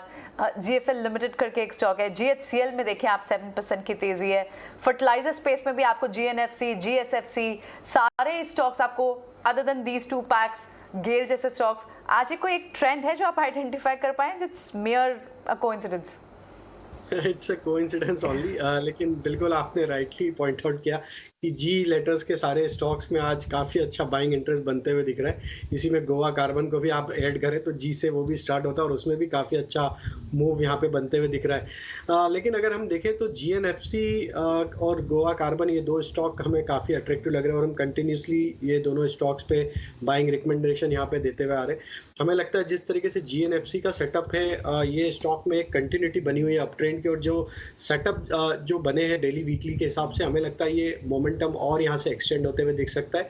870 से लेकर 880 तक की अपसाइड हमें लगता है इसमें बहुत जल्द देखने को मिल सकती है। तो GNFC पे यहाँ पे बाय करने की सलाह है 785 के स्टॉप लॉस से। और गोवा कार्बन कैश सेगमेंट का स्टॉक है और जिस तरीके से ब्रेकआउट आज वीकली चार्ट पे देखने को मिले तो काफ़ी स्ट्रॉन्ग वॉल्यूम के साथ स्टॉक में एक ब्रेकआउट विजिबल है वीकली सेटअप के हिसाब से। और ये स्टॉक पे हमें लगता है यहाँ से एक short to medium term perspective से 650 से लेकर 700 तक की भी अपसाइड कंटिन्यू होते हुए दिख सकती है। तो थोड़ा सा पोजिशनल ट्रेड है, हमें लगता है अगर कोई पोजिशनली इसमें इन्वेस्ट करता है तो काफ़ी अच्छे रिटर्न यहाँ से बनते हुए दिख सकते हैं। 525 का स्टॉप लॉस रखें और यहाँ पे इमीडिएट टारगेट हमें लगता है 650 से 700 तक के अपसाइड के आते हुए दिख सकते हैं। ऑलराइट, ठीक है। सो गोवा कार्बन एक और पिक जो यहाँ राजेश दे रहे हैं, जिन पर आपको टारगेट भी दिया उन्होंने। राजेश, क्रिस्टल को भी आप देखें ना, रेटिंग स्टॉक्स में पहले केयर चल रहा था, लेकिन अब आप क्रिस्टल को भी देखें तो उसमें भी एक एक्यूमुलेशन जैसा दिखता है आपको। पिछले 3-4 ट्रेडिंग सेशन से दिख रहा है कि इसमें अप मूव है। क्या देख रहे हैं आप क्रिस्टल? बहुत समय तक ये स्पेस ज़्यादा चला नहीं रेटिंग एजेंसीज का, लेकिन अब क्या लग रहा है कि यहाँ पर थोड़ा सा ट्रेंड रिवर्स हुआ है? बिल्कुल बिल्कुल प्रियंका जी, काफ़ी अच्छा ट्रेंड यहाँ पे बनते हुए दिख रहा है। जिस तरीके से इसके डेली वीकली सेटअप बने हैं, स्टॉक अपने सारे इंपॉर्टेंट मूविंग एवरेजेस के ऊपर अब सस्टेन कर रहा है और जिस तरीके की स्ट्रेंथ यहाँ पे बनते हुए दिख रही है, हमें लगता है ये स्टॉक में यहाँ से अपसाइड कंटिन्यू होते हुए दिख सकती है। 3400 तक की अपसाइड हमें लगता है इसमें शॉर्ट टर्म में आते हुए दिख सकती है। तो स्टॉक में एक काफ़ी अच्छा बेस फॉर्मेशन हुआ है, एक बड़े कंसोलिडेशन का ब्रेकआउट यहाँ पे विजिबल है, तो बिल्कुल बाय किया जा सकता है। 3100 का स्टॉप लॉस रखें और 3400 तक की अपसाइड के टारगेट के लिए क्रिस्टल पे लॉन्ग करने की सलाह रहेगी। ऑलराइट, ठीक है, बिल्कुल। तो ये क्रिस्टल पे एक बाय रिकमेंडेशन एक और राजेश की तरफ से, ये भी एक उनकी ट्रेडिंग पिक आप ऐड कर सकते हैं जिनके लेवल्स भी वो डिस्कस कर रहे हैं। फिलहाल चलिए आगे बढ़ते हैं, भसीन जी को शामिल करेंगे बस एक ही मिनट में। उससे पहले हम जाते हैं डिम्पी के पास, जिन्होंने वो डेटा पॉइंट जो हम डिस्कस कर रहे थे पहले वो निकाला है कि लास्ट 10 दिन में, एक हफ्ते में 4 बार निफ्टी 17,000 के आसपास आके बहुत बढ़िया रिबाउंड दिया है। ये बात सही है कि कई बार उसमें से 3 बार तो एटलीस्ट संजीव जी ने ये बात ऑलरेडी बोली है कि सेकेंड हाफ में रिबाउंड आएगा, आज ही बोली थी और आज भी सेकेंड हाफ में रिबाउंड आ गया, लेकिन डिम्पी ने वो डेटा चार्ट पे बनाया। डिम्पी, आप हैं हमारे साथ? बिल्कुल, मैं आपके साथ ही और संजीव जी भी हैं। और अजय, बात आप बिल्कुल ठीक कह रहे हैं, संजीव जी को पूरा क्रेडिट दिया जा सकता है। वो बार बार ये कह रहे थे कि 17,000 जाएगा नहीं, पैसा बनाने का दिन है, और आज भी कुछ कुछ वैसा हुआ है। पहले मैं आपको लेवल्स और साथ में तारीख बताता हूँ। ये 17 तारीख के बाद 17,000 का लेवल आया था। ये भी अपने आप में बड़ा ही कोऑर्डिनेटेड सा है कि 17 तारीख को 17,000 आया और उसका 22 तारीख को 17,007, 24 तारीख को 17,098, 25 तारीख को 17,080 और आज 28 मार्च है तो 17,004 का आज का लो लगा। इसमें कॉमन चीज़ है कि 17,000 टूटा नहीं। चार्ट के जरिए भी आपको पता लग जाएगा 17,000 अहम सपोर्ट है और ये बार बार सपोर्ट काम आ रहा है और ये आज चौथी बार ऐसा अटैम्प्ट है। टेक्निकल्स में ये कहा जाता है 3 से 4 बार कोई चीज़ अगर टेस्ट हो जाए और ब्रेक ना करे तो अपने आप में रॉक बॉटम होता है। इसी तरह से रेजिस्टेंस भी होता है। चार्ट आपकी स्क्रीन पर आएगा और आप वहाँ पे क्लियरली देखेंगे, आपको साफ दिख जाएगा कि ये गैप आया था और गैप के बाद फर्स्ट, सेकंड, थर्ड और फोर्थ है। ये सारी की सारी चीज़ें यही दर्शाती है कि 17,000 का लेवल बहुत इंपॉर्टेंट है। अजय, वापस चलते हैं भसीन जी के पास, क्योंकि चार्ट हम फायर नहीं कर पा रहे हैं, वो कुछ टेक्निकल प्रॉब्लम आ गया। भसीन जी, आप बताइए, बहुत ही शानदार कॉल सेकेंड हाफ में रिबाउंड आने की आज भी आपने दी, और आपके स्टॉक पिक्स कैसे रहे आज? Good afternoon Ajay ji. तो चार्ट्स तो बिल्कुल बताती है, लेकिन हम आपको कहते हैं पैसे कैसे कमाएं, और पैसे कमाने के लिए आपको और प्रियंका को हमने सुबह कहा था सेकंड हाफ में देखना क्या रैली है। Market was dispassionate that crude has corrected 5%, और लिख के ले लेना first week of April 7th 8th में क्रूड का भाव वापस $90 आ जाएगा. So the sweetest spot is the banks and the autos. आपको और अपडेट दे दूं, सुबह आपको मैंने फिर कहा था Titan will go to new high, देख लीजिए आज डे हाई पे आ गया है, और जो करेक्शन आनी थी 2750 से 2500 आ गई. Titan will go back to 2700 on 31st March. 3 दिन है, तो आप कमाना चाहते हैं तो टाइटन में अभी बने रहिए. Siemens and ACC were my other top picks. They are also close to day highs after the volatility. अब आपके लिए 2 पिक्स हैं, आप कहे तो मैं शुरू करूं. बिल्कुल बताएं संजीव जी. Good afternoon. आज डिम्पी स्टूडियो में नहीं है, लेकिन डिम्पी के बिहाफ पे मैं ही वो लाइन कंप्लीट कर देती हूँ. बाजार वाकई आपसे डरता है कि अब देखिए आप 3 बजे आए और बाजार पूरी तरह से हरे निशान में नहीं, उल्टा 50-60 पॉइंट्स ऊपर ही है. प्लीज बताएं अपनी पिक्स. नहीं, थैंक यू प्रियंका जी. आपको मैंने कहा है सुबह आप मुस्कुराएंगी तो शेयर बाजार भी अच्छा रहेगा. Market like Anyway, on a lighter note, I am saying buy Ashok Leyland. 14 रुपए में लीजिए, 11 का स्टॉप लॉस 120. आप देख रहे हैं एयरपोर्ट और इंडिगो का जो सबसे ज्यादा यूजेज होता है वो जो बस लेते हैं, that is all Ashok Leyland. So Ashok Leyland is in a very sweet spot. Second buy would be unequivocally Godrej property. मैं कई बार बोल चुका हूं, लेकिन गोदरेज इज अगेन एक्सपैंडिंग. उनकी सेल्स इतनी स्ट्रांग है और अब बैंगलोर में भी एक्सपैंड कर रहे हैं. तो obviously they are looking at visibility जहां bookings are before the project is launch and such a big pedigree name. तो 1625 में लीजिए, 1585 का स्टॉप लॉस, 1720 का टारगेट. ये 1625-30 पे रुकता है. ये जिस दिन क्लोज कर गया 1800 जाएगा, लेकिन 1720 पे आप अपना प्रॉफिट बुक कीजिए. बिल्कुल संजीव जी, गुड आफ्टरनून. और बाजार के विपरीत राय देना या फिर बाजार में जहां कमजोरी है वहां ये बताना कि तेजी सेकंड हाफ में आती हुई दिखेगी, ऑफ कोर्स चैलेंजिंग है. और टाइटन की आपकी कॉल अगेन कॉन्ट्रा कॉल जो कि चैलेंजिंग नजर आ ही रही है. अब जहां बुलियन मार्केट पर आप टच कर रहे हैं वहां पर अपनी राय दे रहे हैं, एक बार कमोडिटीज पर भी अपनी राय दीजिए, क्योंकि एफएमसीजी स्पेस काफी ज्यादा इंपैक्ट करता हुआ दिख रहा है इन दिनों. कमोडिटीज में जिस तरह के वॉलेटाइल एक्शंस देखने को मिल रहे हैं, एफएमसीजी है जो कि सबसे बड़ा रडार पर है. हाँ, थैंक यू मानसी जी. बिल्कुल, it is there that commodities are going through a huge cycle, and obviously, but this is not sustainable, and that is why आपने क्रूड में जो करेक्शन देखा, it will deepen, and some of the other ferrous non-ferrous will also see gas and so on. अब gold is in a different wicket, क्योंकि आपके यहाँ 2 तारीख से जय माता दी नवराते हैं, और मैं आपको कह रहा हूँ अप्रैल में जितनी शादियां और फेस्टिव सीजन है, Titan is going to be laughing his way to the bank. तो ये करेक्शन का मौका टाइटन में एंट्री का था. बाकी मैं आपको बोलूं कि Nestle and Godrej consumer are 2 stocks where you should do a sip, because the brands are strong and resilient enough to withstand 1 quarter of pain, and you will make a lot of money when you are in these pedigree stocks when the rebound comes and when commodities are weak होंगी, and commodities are not going to outfly over here. Soon there will be more supply which will come as production goes up. Right, so value investing के भी कुछ tips और stock से recommendation देते हुए Sanjeev ji, hotel space में अभी भी आपको लगता है कि कहीं और मोमेंटम या फिर ट्रेडिंग बेट ली जा सकती हो? इंडियन होटल्स आप दे चुके हैं, हमने देखा अब ब्रेकआउट के बाद 230 के ऊपर और ऊपर चल रहा है. वो लेमन ट्री में फंड बाइंग एक्शन देखने को मिल रहा है. आज ताज, जीवीके, EIH, पूरा स्पेस बहुत बजिंग है. यहाँ और कहाँ जूस लेफ्ट है जहां पर एक ट्रेडिंग बेट ली जा सकती हो? Priyanka ji, another stock which is hitting new 3-month highs is ITC. ITC Hotels is a part of ITC. 7,000 room का फ्रेंचाइज है उनके पास, और and that's 10% of their business. आप ITC चोला चली जाइए चेन्नई में या ITC कलकत्ता में, आप देखेंगे कि ऐसे होटल बन ही नहीं सकते. और जब उनकी रेवेन्यू एक्रिएशन होगी, देखिए ITC तो कैश पे सिगरेट बेचता है और ये सब बिजनेसेस बना रहा है. तो मैं कह रहा हूं होटल स्टॉक्स लेना है तो ITC लीजिए, 300 रुपए का भाव. बिल्कुल, ITC 300 तक के लेवल्स यहाँ पर देखे जा सकते हैं, और यहाँ पर और ज़्यादा बढ़त के भी आसार इन लेवल से भी ऊपर आते हुए. संजीव जी, IT स्पेस की अगर बात करें, पर्टिकुलरली आज के सत्र में IT और फार्मा इतना परफॉर्म नहीं कर पा रहे हैं दूसरे सेक्टर्स के अगर कंपैरिजन में देखें तो, लेकिन टाटा एलेक्सी इस पर लगातार आज मेरी नज़र बनी हुई है, क्योंकि मिड कैप फेवरेट बनता जा रहा है और जो तेज़ी के साथ ये ट्रेड कर रहा है. पिछले 1 महीने का ट्रेंड, धुआंधार एक्शन, 50% के अपमूव्स, क्या लगता है कहां तक जाता हुआ दिखेगा? नहीं, देखिए टेक्निकली तो इट इज ब्रोकन आउट, और कुणाल आपको ज्यादा बताएगा. By the way, I must congratulate Kunal, उसने 70-71 रुपए में L&T फाइनेंस बहुत बढ़िया पिक किया था.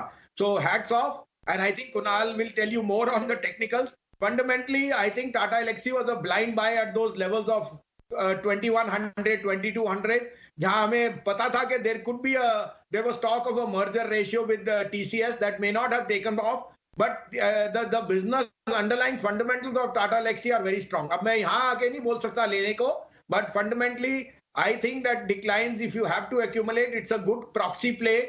However, I would be now overweight HCL Tech and Tech Mahindra as two large caps. Technically, I think Kunal takes the cake, what he did on L&T Technology or Finance. Right, your words are precious on the fundamental aspect. Sanjeev ji बहुत बहुत शुक्रिया आज समय देने के लिए और इन सारे स्टॉक्स पर अपनी रिकमेंडेशन, अपना व्यूज हमसे शेयर करने के लिए। तो आईटी पैक में भी संजीव जी ने अपनी 2 रिकमेंडेशन बताई, उसमें से एक HCL टेक था जहां पर, और लार्ज कैप स्टॉक्स जहां पर उनको अब भी लगता है कि one should take a position for a value investing view point. एक बार फिर से बाजार पर वापस रुख करते हैं और हम इस वक्त देख रहे हैं कि फिर से आपको कुछ और स्टॉक्स ओपन अप थीम के या फिर रिटेल स्पेस के आपको ट्रेंड जिससे स्टॉक्स अच्छी खासी तेजी दिखाई दे रहा है 2%, और ये अब से कुछ देर पहले इस एफएनओ स्पेस में जहां लॉन्ग बाइंग, लॉन्ग बिल्टअप होते हुए दिखाई दे रहे हैं। श्रीकांत है, श्रीकांत ट्रेंड पर क्या राय रहेगी आपकी? लगातार ये बड़े ट्रेंड में है, आदित्य बिरला ले लें, ट्रेंड ले लें, शॉपर्स स्टॉक की कमेंट्री के बाद जिस तरह से प्री कोविड लेवल्स की बात हुई है उसके बाद से पूरा स्पेस में भी आप अच्छा एक्शन देख ही रहे हैं। यहाँ आपकी फेवरेट पिक्स क्या है? बिल्कुल, तो इनफैक्ट ये स्पेस में हमें लगता है कि एक टॉप डाउन अप्रोच रखना चाहिए, क्योंकि हर एक स्टॉक में जो टेक्निकल फॉर्मेशन है वो उतने ही स्ट्रांग है। और ट्रेंड की बात कीजिए या आदित्य बिरला या तो फिर शॉपर स्टॉक, सभी में फॉर्मेशन इक्वली स्ट्रांग है। जब मार्केट गिर रहा था तो इनमें एक साइडवेज कंसोलिडेशन बना था, और जैसे ही मार्केट ने रिकवरी की ये सभी स्टॉक अपने प्रीवियस हाई को क्रॉस करते हुए नजर आ रहे हैं। हमें लगता है कि trend no doubt current level से भी इसे लॉन्ग किया जा सकता है, जो कुछ 1280 के करीब ट्रेड कर रहा है। यहाँ पे हम स्टॉप लॉस रखेंगे 1260 रुपए का, काफ़ी नज़दीक का स्टॉप लॉस है, लेकिन हमें लगता है कि स्टॉक वापस एक बार 1330 से लेकर 1340 के लेवल्स दिखा सकता है। एंड ओवर द पीरियड हमें लगता है कि स्टॉक एक बार 1500 के लेवल्स भी दिखा सकता है। साथ ही साथ हमें लगता है कि ABFRL पे भी फोकस करें, क्योंकि ये स्टॉक अभी तक अपने प्रीवियस हाई के नीचे है, लेकिन ब्रॉडर पैटर्न इसका राइजिंग टॉप राइजिंग बॉटम का ही बना है। तो यहाँ पे भी रिस्क रिवॉर्ड रेशियो काफ़ी फेवरेबल रहेगा। करंट लेवल से यानी 300 में से लॉन्ग करके चले, 290 का स्टॉप लॉस रखें, और टारगेट 320 से लेकर 325 के हम आने वाले कुछ दिनों में देख सकते हैं। ओके, फैशन रिटेल स्पेस में भी फैशन और साथ ही ट्रेंड श्रीकांत जी को पसंद यहाँ पर आ रहे हैं। राजेश जी, जेके टायर, इस स्टॉक को एक बार देखें, और दिन भर परफॉर्म करने के बाद अभी एक छोटा सा डिप यहाँ पर देखने को मिला है, करीब 5-6% की तेज़ी अब भी यहाँ पर कायम है। क्या लगता है इस स्टॉक पर टेक्निकली क्या राय होगी आपकी? तो देखिए मानसी जी, जेके टायर में अगर हम सेटअप देखें तो स्टॉक में जो करेक्शन था कहीं ना कहीं ओवर होते हुए दिख रहा है। स्टॉक में लोअर साइड से एक अच्छी बाइंग इंटरेस्ट बिल्कुल बनते हुए दिख रही है। स्टॉक ने जो बेस बनाया है करीब 100 रुपीज़ के आसपास, और अब नियर टर्म चार्ट पे एक ब्रेकआउट भी यहाँ पे विजिबल है। हमें लगता है अब स्टॉक यहाँ पे अगर 110-112 के लेवल को होल्ड करके सस्टेन करेगा तो यहाँ से मूव जो बना है कंटिन्यू होते हुए दिख सकता है, और इसमें स्टॉक में अपसाइड के टारगेट फिर 126 से 130 तक के भी अनफोल्ड होते हुए दिख सकते हैं। तो जिनके पास भी पोजीशन है लोअर साइड पे, अगर किसी ने बाय किया या करंट लेवल से बाय कर रहे हैं तो 110 के आसपास का स्टॉप लॉस रखें। 126-130 के अपसाइड के टारगेट हमें लगता है नियर टर्म में इसमें आते हुए दिख सकते हैं। ऑलराइट, ठीक है। अब इस वक्त आप देखें तो शॉर्ट कवर आपको बहुत तेजी से हुए हैं अदानी एंटरप्राइज में, और अब नए लॉन्ग्स भी बनते हुए दिखाई दे रहे हैं। 4.5% की तेजी आपको पूरा अदानी पैक बसेंगे। अदानी विल्मर को देखें, अदानी एंटरप्राइज को आप देखें तो यहाँ एक अच्छी खासी मोमेंटम है। अदानी पोर्ट को एक नए ऑर्डर की भी बात हो रही है, एंटिसिपेशन, और आज सुबह हमने मॉर्निंग शो में भी लिया था ये स्टॉक। सो ये सारे स्टॉक्स तो आज बजिंग है। अदानी एंटरप्राइज, अदानी पैक पे इनफैक्ट श्रीकांत पूरे पैक पे क्या नजरिया रहेगा? देखिए, वैसे अदानी ग्रुप या तो आप पकड़ लीजिए कि अदानी के बाद जो हमने तेज़ी देखी है वो पूरे जितने भी गुजरात से रिलेटेड स्टॉक्स हैं उनमें हमने अच्छी खासी तेज़ी देखी है। आज देखेंगे तो GMDC, GHCL या जैसे थोड़ी देर पहले आपने बात की गुजरात अल्कली, वहाँ पे भी हमने तेज़ी देखी है, और हमें लगता है कि इसके साथ साथ हमें बैंक ऑफ बड़ौदा में भी तेज़ी देखने मिलेगी। लेकिन अगर अडानी एंटरप्राइजेस की अगर बात करें या तो अडानी ग्रुप की अगर बात करें तो हमें लगता है कि अडानी एंटरप्राइजेस वैसे देखा जाए तो ₹1 पेड अप स्टॉक है ये, और ये चल रहा है 1900 के करीब, यानी 19,000 के करीब ये ट्रेड कर रहा है स्टॉक। बट चूंकि ये ऑल टाइम हाई में है और इसके जो ओवरऑल पैटर्न है वो काफ़ी अपीलिंग है, तो हमें लगता है कि करंट लेवल से भी अडानी एंटरप्राइजेस को ही लॉन्ग किया जा सकता है। 80 का स्टॉप लॉस रखें और टारगेट्स रखें हम यहाँ पे कम से कम 1980 से लेकर 2000 के। हमें लगता है कि शायद ये साइकोलॉजिकल लेवल्स को क्रॉस करते हुए नजर आ सकता है। ओके, क्लियरली ये राय आती हुई अदानी एंटरप्राइजेस पर 1914 के लेवल्स पर करीब 3% की बढ़त पर ये स्टॉक जो है ट्रेड करता हुआ दिख रहा है। इस बीच मिड कैप के परफॉर्मिंग स्टॉक्स की अगर बात करें, यहाँ पर लगातार हम देख रहे हैं टाटा एलेक्सी के बाद Adani power, Prestige estate, Adani total gas, bank of Baroda, Oberoi realty, ये कुछ स्टॉक्स हैं जो कि आज दिन भर खबरों में भी रहे हैं और इन्हीं स्टॉक्स ने बाजार में सबसे ज़्यादा तेज़ी प्रदान करने का काम भी किया है। फार्मा स्पेस में अगर कुछ तमाम काउंटर्स को देखें और उसमें अगर मिड कैप फार्मा को समझने की कोशिश करें, श्रीकांत जी नैटको फार्मा का स्टॉक देखिए, आज करीब 1.5-2% की तेजी के साथ यहाँ पर परफॉर्मिंग ट्रेंड नजर आ रहा है 789 के लेवल्स पर। नैटको फार्मा आपको कैसा लगता है? देखिए, वैसे नैटको फार्मा ने वैसे काफ़ी अंडर परफॉर्म किया है, लेकिन अगर पिछले कुछ महीनों का अगर ट्रेंड देखते हैं, यानी कि लगभग 1-2 महीने का अगर ट्रेंड देखते हैं, तो हमें लगता है कि ये स्टॉक काफ़ी वॉलेटाइल हो चुका है और एक बड़ी गिरावट के बाद यानी कि स्टॉक तकरीबन 1200 रुपये के करीब ट्रेड कर रहा था और वहाँ से लगातार गिरते गिरते ये 800 750 के लेवल्स के करीब आया हुआ है और उसके बाद इसमें जो है वो वॉल्ट्स है वो अचानक से बढ़ गया है। यानी ये इंडिकेट कर रहा है कि ये स्टॉक शायद इसी लेवल्स के आसपास कहीं भी एक बार बॉटम आउट होके ये वापस अपनी ऊपरी रेंज की तरफ आ सकता है। तो करंट लेवल्स यानी कि 790 के करीब बिल्कुल इसे बाय किया जा सकता है। काफ़ी अच्छा रिस्क रिवॉर्ड रेशियो है लेकिन एक पोजिशनल बेसिस पे बाय करके चले, क्योंकि फार्मा स्टॉक्स है, एवरीडे ये चलते नहीं है, काफ़ी सिलेक्टिव इनका परफॉर्मेंस होता है। तो करंट लेवल से यानी 780-790 में इसे खरीद के चले, 750 का स्टॉप लॉस रखें। हमें लगता है कि ये स्टॉक वापस एक बार 900 से लेकर 950 के लेवल्स बिल्कुल दिखा सकता है। और राइट राजेश, एक बार अपनी उस लिस्ट को फिर से रिवाइज करते हैं। एक और स्टॉक जो अब एक कैटेगरी में दिख रहा है and that's again a chemical space, Atul limited. यहाँ पर आपको 5% तक की तेजी देखने को मिल रही है। What is your view on that? और अब आपसे कुछ देर पहले इसमें लॉन्ग्स बने हैं, क्या कहेंगे? यहाँ पे कोई बाइंग मोमेंटम दिखता है आपको फर्दर? तो काफ़ी स्ट्रॉन्ग सेटअप बना हुआ और जिस तरीके से स्टॉक में आज बाइंग हुई है, हमें लगता है कि ये स्टॉक तो यहाँ से और कंटिन्यू होते हुए दिख सकता है। अभी करंटली स्टॉक अगर हम देखें तो 10,300 के आसपास अतुल ट्रेड करते हुए दिख रहा है। ये कंटिन्यूटी बनी हुई है। अगर डेली सेटअप के हिसाब से देखें तो एक कंसोलिडेशन के बाद स्टॉक ने जो ब्रेकआउट दिया है वो वीकली सेटअप पे भी अगर हम देखें तो ये 4th कंसेक्यूटिव वीक है जहाँ पे हायर हाई फॉर्मेशन अतुल में बनते हुए दिख रहे हैं, अतुल लिमिटेड में। तो हमें लगता है ये स्टॉक पे बाय ही रखना चाहिए। जिनके पास पोजीशन है कैरी करें। अपसाइड के टारगेट यहाँ पे इमीडिएट टारगेट आना चाहिए करीब 10,650 से लेके 10,800 तक के। तो करंट लेवल से 10,100 के स्टॉप लॉस से अतुल लिमिटेड को बाय किया जा सकता है। ऑलराइट राजेश, एक वजह ये भी हो सकती है क्योंकि अब ये क्वार्टर एंड भी हो रहा है और ऐसे में फंड्स को अपने फंड बाइंग भी होती है क्वार्टर एंड पे, ऐसे इस वजह से भी आपको कई जगह पे वॉल्यूम दिखते होंगे। महाराष्ट्र स्कूटर्स को आप देखें, यहाँ पर फरवरी में भी यहाँ एडिशन हुई, फंड बाइंग हुई थी इस स्टॉक में, और अब आप फिर से आप इस स्टॉक को देखें तो और स्ट्रॉन्ग दिख रहा है with the day going by. किस तरह से देख रहे हैं महाराष्ट्र स्कूटर्स को और क्या यहाँ पर आपको कोई एक्शन फर्दर भी आप एडवाइस करेंगे लेने का? तो प्रियंका जी, पहले तो ये स्टॉक में हालांकि वॉल्यूम एक्टिविटी काफ़ी डल है, स्टॉक लो वॉल्यूम यहाँ पे दिखा रहा है, लेकिन स्टॉक में ज़रूर एक रिवर्सल बना है। पिछले करीब 8-10 सेशन से देखें तो स्टॉक में ग्रेजुअली एक लोअर वॉल्यूम के साथ ज़रूर बाइंग इंटरेस्ट बना हुआ है। आज स्टॉक ने जो रिवर्सल दिया है ये 50 डे मूविंग एवरेज को आज रीटेस्ट करके उसको अटेम्प्ट करने की कोशिश कर रहा है ब्रेकआउट की। तो आज की क्लोजिंग काफ़ी इंपॉर्टेंट रहेगी। 3645-3650 के ऊपर अगर आज स्टॉक बंद होता है तो यहाँ से अपसाइड यहाँ पे कंटिन्यू हो सकती है, लेकिन स्टॉक में वॉल्यूम लो है तो कोई बड़ा ट्रेड यहाँ पे करने की सलाह नहीं रहेगी। 3800 तक की अपसाइड हमें लगता है कंटिन्यू होते हुए दिख सकती है। छोटा स्टॉप लॉस रखें करीब 3585 के आसपास। अपसाइड में इमीडिएट टारगेट 3740 3800 तक के आते हुए दिख सकते हैं।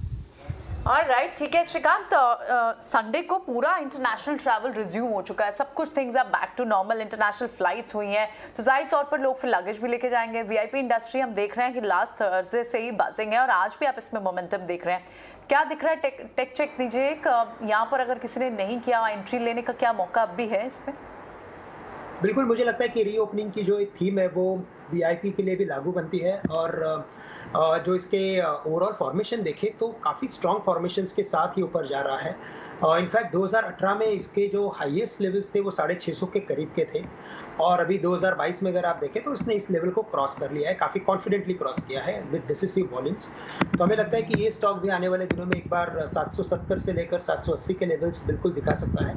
और अगर मैं करंट लेवल से अगर खरीदता हूँ जो 730 के करीब के है, तो यहाँ पे हमें स्टॉप लॉस रखना पड़ेगा तकरीबन 710 रुपए का। लेकिन अगर एक पोजिशनल बिट बनाते हैं, यानी कि इस लेवल पे आप थोड़ा परचेस करते हो, ट्रांचेस में और थोड़ा खरीदते हो, तो हमें लगता है कि फिर आने वाले दिनों में हमें और इसके अच्छे रिटर्न्स देखने मिल सकते हैं।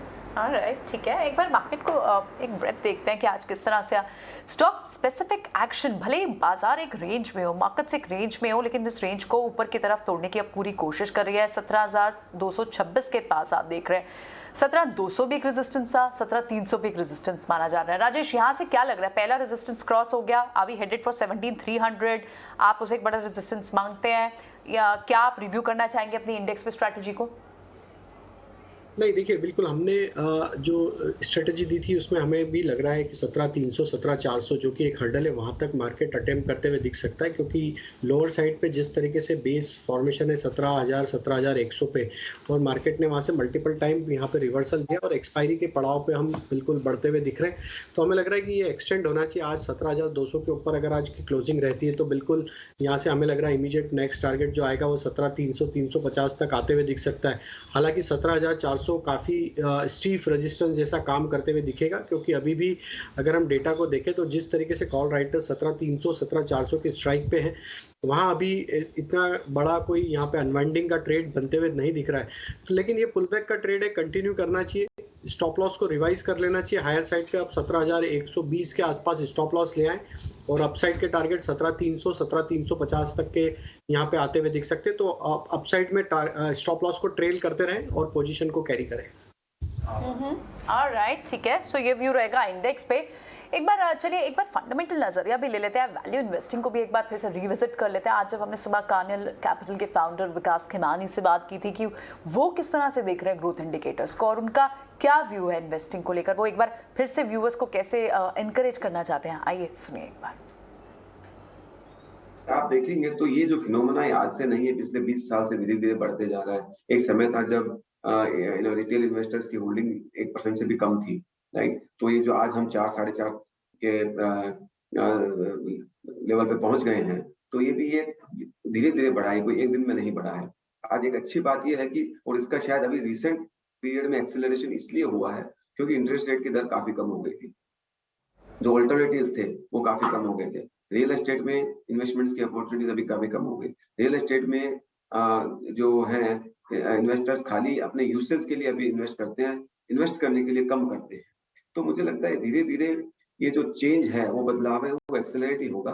और कोई भी इकोनॉमी में जब ग्रोथ की दर बढ़ती है, आप देखेंगे तो इंडिया की जो आज एक इकोनॉमी है $2 ट्रिलियन से $5 ट्रिलियन की ओर अग्रसर है। इस फेज के अंदर वेल्थ क्रिएशन की अपॉर्चुनिटी सबसे ज्यादा इक्विटीज में ही होती है। तो ये बात इंडियन इन्वेस्टर्स, रिटेल इन्वेस्टर्स को भली भांति समझ में आ गई। और आप देखेंगे तो पिछले 20 साल के पीरियड में आप देखेंगे निफ्टी 2002 में 800 पॉइंट हुआ करता था, आज 2022 में 20 साल बाद ऑलमोस्ट 16,500-17 हजार के, तो लगभग 20 गुना से ऊपर हो गया है। इस पीरियड में आप देखेंगे तो हर तरह का फेज आया है। हमने हर तरह की गवर्नमेंट देखी है, हमने ग्लोबल फाइनेंशियल क्राइसिस देखी, हमने ब्रेक्सिट देखा है, हमने डीमोनेटाइजेशन देखा है, हमने जीएसटी इंप्लीमेंटेशन देखा है, हमने हर तरह के पॉलिटिकल स्कैम देखे हैं, हमने हर तरह की जियोपॉलिटिकल सिचुएशन देखी है, पेंडेमिक देखा है। तो उसके बावजूद भी इंडिया का जो मार्केट है वो 20 गुना हो गया, जो 17 साढ़े 17% की दर होती है। ये मुझे लगता नहीं कोई दूसरी एसेट क्लास ने दिया होगा। ऑलराइट, तो ये आप व्यू सुन रहे थे विकास खेमानी का, और हम जिस तरह से देख रहे हैं इक्विटीज़ में एक्सपोजर बढ़ रहा है। आप सुबह से हमें अपने इंटरेस्टिंग डेटा पॉइंट व्यूअर्स के साथ शेयर भी कर रहे हैं कि किस तरह से हाउस होल्ड रिटेल इन्वेस्टर्स, उनका जो एक्सपोजर है इक्विटीज़ में वो पिछले 2 साल में लगभग 70% बढ़ा है। चलिए रुक करते हैं कुछ और स्टॉक्स का भी। श्रीकांत, केमिकल स्पेस इतना बजिंग है, यहाँ पर कोई आपकी रिकमेंडेशन होगी या आपको कुछ और कोई स्टॉक जहाँ ब्रेकआउट के पास हो जो नजर आता हो, या कोई और स्टॉक जो आपने आइडेंटिफाई की हो? यहाँ पे जो हमें फंडामेंटली अच्छा स्टॉक लग रहा है वो है सुमिटोमो केमिकल, बट साथ ही साथ अभी थोड़ी देर पहले ही इसमें जो एक कंसोलिडेशन था उसमें एक ब्रेकआउट फॉर्मेशन बना है, तो टेक्निकली भी ये स्ट्रांग हो चुका है। 420 422 के करीब ये ट्रेड कर रहा है। तो अगर मैं 422 या 25 के रेंज तक भी इसे खरीदता हूँ तो हमें लगता है कि ये स्टॉक एक बार वापस अपने 440 या 45 के लेवल्स को दिखा सकता है। तो करंट लेवल से सुमिटोमो केमिकल्स को बाय किया जा सकता है। यहाँ पे हम स्टॉप लॉस रखेंगे तकरीबन 410 रुपए का, जो 15 रुपए का स्टॉप लॉस होगा, लेकिन यहाँ से अच्छी तेजी हमें देखने मिल सकती है। Okay, Sumitomo chemicals. और इसके अलावा कोई और रिकमेंडेशन होगी आपकी जो आप BTST या फिर पोजिशनल कॉल लेने की यहाँ राय देंगे? तो देखिए, जहाँ पे डाइवेस्टमेंट से रिलेटेड कुछ स्टॉक्स हैं, उनमें अच्छी तेजी बनती जा रही है और हमें लगता है कि स्टेट बैंक ऑफ इंडिया यहाँ पे भारत अर्थमोर यहाँ पे फोकस करे, जो 1560-1570 के करीब ट्रेड कर रहा है। ये स्टॉक पिछले कई महीनों से एक करेक्टिव पैटर्न में था और अपना एक करेक्टिव पैटर्न इसने कंप्लीट कर लिया है। काफ़ी लोअर लेवल्स पे मिल रहा है क्योंकि स्टॉक 2050 के करीब ट्रेड कर रहा था in the month of December. अभी चल रहा है ये तकरीबन 1570 के करीब। तो इसे लॉन्ग करके चले 1570 में, 1550 का स्टॉप लॉस रखें वेरी शॉर्ट टर्म के लिए। और अगर पोजिशनल ट्रेड बनाना है तो हमें लगता है कि 1500 का स्टॉप लॉस रखें और टारगेट्स रखें तकरीबन 1800 से लेकर 1850 के। इस वक्त आप निफ्टी। ऑलराइट, तो ये दो स्टॉक्स रिकमेंडेशन होगी, सुमिटोमो केमिकल्स और BEML। और हम देख भी रहे हैं कि डिसइन्वेस्टमेंट के टारगेट और PSE स्पेस में बहुत अच्छा बज़ है। आपको पूरा ये एक शायद रब ऑफ LIC के IPO का भी है। कोल इंडिया आप देखें NMDC, NTPC और इन सब स्टॉक्स में अच्छी खासी आपको तेज़ी देखने को मिल रही है। आप निफ्टी पर इस वक्त देखें तो टॉप गेनर आपको भारती एयरटेल दिखता है, जो पिछले 5 मिनट में और थोड़ी सी तेज़ हुआ है। लेकिन इसके अलावा कुछ और स्टॉक्स जहाँ पर हम देख रहे हैं कि मूव्स आए हैं, HUL जैसे स्टॉक और साथ ही HDFC बैंक, इंडसइंड बैंक, इनमें भी आपको पीछे के कुछ मिनटों में खरीदारी देखने को मिली। भारती एयरटेल कैसे दिखता है राजेश? तो बिल्कुल प्रियंका जी, ये स्टॉक BTST के लिए भी यहाँ पे बहुत अट्रैक्टिव लग रहा है। जिस तरीके से स्टॉक में ब्रेकआउट हुए वीकली सेटअप के हिसाब से, हमें लगता है बिल्कुल यहाँ पे BTST के लिए बाय किया जा सकता है। 734 के आसपास अभी फ्यूचर में ट्रेड कर रहा है स्टॉक। हमें लगता है इसके टारगेट आना चाहिए करीब 748 से 750 तक के। स्टॉक में एक बड़ा कंसोलिडेशन हमने पिछले कुछ हफ्तों में देखा है और जिस तरीके से ब्रेकआउट अब यहाँ पे होते हुए दिख रहे हैं, तो ये स्टॉक हमें लगता है BTST पॉइंट ऑफ से भी एक अट्रैक्टिव बैट है। एज वेल एज अगर किसी को पोजिशनल बाय करना है तो भी हमें लगता है ये स्टॉक को थोड़ा समय देंगे तो ये स्टॉक में काफ़ी बड़े टारगेट 780-90 तक के भी आते हुए दिख सकते हैं। करंट लेवल से 724 का स्टॉप लॉस रख के भारती एयरटेल पे बाय करने की सलाह है। भारतीय एयरटेल पर बाय करने की सलाह है। और इसके अलावा आप दूसरे काउंटर्स देखें तो वहाँ पर आपको जहाँ अप मूव देखने को मिल रहा है उसमें स्टील पैक में लगातार तेज़ी है, JSW स्टील, हिंडाल्को। लेकिन कुछ और काउंटर्स जहाँ पर आपको आज एक स्ट्रेंथ दिखी है और सीमेंट पैक में हम देख भी रहे स्ट्रेंथ है, उसमें ग्रासिम है एक। सीमेंट पैक पे क्या व्यू रहेगा श्रीकांत? भले मार्जिन का प्रेशर हो इन पर, ऑपरेटिंग मार्जिन, इनफैक्ट आज हम JK सीमेंट से जब बात कर रहे थे तो क्लियरली क्वार्टर ऑन क्वार्टर हम देख रहे हैं कि उनके मार्जिन पर प्रेशर है, लेकिन प्राइस हाइक एक बड़ा एज है जो इस सीमेंट काउंटर्स को इस वक्त मोमेंटम में रख रहा है। आप इस पूरे स्पेस में क्या राय बना रहे हैं और कहीं आपकी कोई रिकमेंडेशन हो? बिल्कुल, तो देखिए सीमेंट में अगर मेरे पास्ट एक्सपीरियंस को अगर मैं रिकलेक्ट करता हूँ तो मैंने यही देखा है कि जब भी क्रूड के दाम बढ़े हैं ये सेक्टर हमेशा इम्पैक्टेड रहा है और इसके जब क्वार्टरली नंबर्स आते हैं उसी के बाद मैनेजमेंट के कमेंट्री के बाद या तो गाइडेंस के बाद ही फिर इस सेक्टर में तेजी बनती है। नो डाउट कि इस बार हम लोगों ने काफ़ी बड़ा करेक्शन ऑलरेडी स्टॉक्स में देख लिया है, लेकिन हमें लगता है कि ये सेक्टर फिर भी डिप्रेस रहेगा। बट अगर यहाँ पे अगर किसी को अगर बार्गेन हंटिंग करनी हो या तो अगर कुछ स्टॉक्स जो वैल्यू स्टॉक्स हैं और क्वालिटी स्टॉक्स है प्लस लोअर लेवल्स पे अवेलेबल हैं, तो वहाँ पे हमें लगता है कि अल्ट्राटेक सीमेंट को लॉन्च किया जा सकता है क्योंकि ये स्टॉक 8,200-8,500 के करीब ट्रेड कर रहा था। निफ्टी का कंपोनेंट है, लगातार गिरते गिरते 5,500 के करीब आया था, अभी 6,200 या 6,400 के करीब ट्रेड कर रहा है। अगर पोजिशनल व्यू लेना है, अगर delivery investment sort of view अगर लेना है तो बिल्कुल बाकी कोई स्टॉक लेने से बेटर है कि आप अल्ट्राटेक सीमेंट को लॉन्ग करके चले। ये स्टॉक हमें लगता है कि एक बार वापस अपने 7,000 के इक्विलिब्रियम लेवल को छू सकता है। ऑलराइट, अल्ट्राटेक सीमेंट हम कई बार अपने शोज के जरिए ये रिकमेंडेशन दे चुके हैं एक्सपर्ट्स के थ्रू कि अल्ट्राटेक सीमेंट और इनफैक्ट सीमेंट स्पेस से हमारे पास हमारे एक्सपर्ट्स ने और भी रिकमेंडेशन दिया और श्रीकांत को भी अब अल्ट्राटेक सीमेंट यहाँ पसंद आता है। राजेश, वेरी क्विक जाने से पहले आप कोई और last minute stock pick add करना चाहें? तो प्रियंका जी, जैसा कि बैंक निफ्टी 35,800 के ऊपर क्लोज हो रहा है तो हम यहाँ पे बैंकिंग स्टॉक्स पे ही फोकस करेंगे क्योंकि ये एक अच्छा साइन है बैंक निफ्टी की आज की क्लोजिंग का।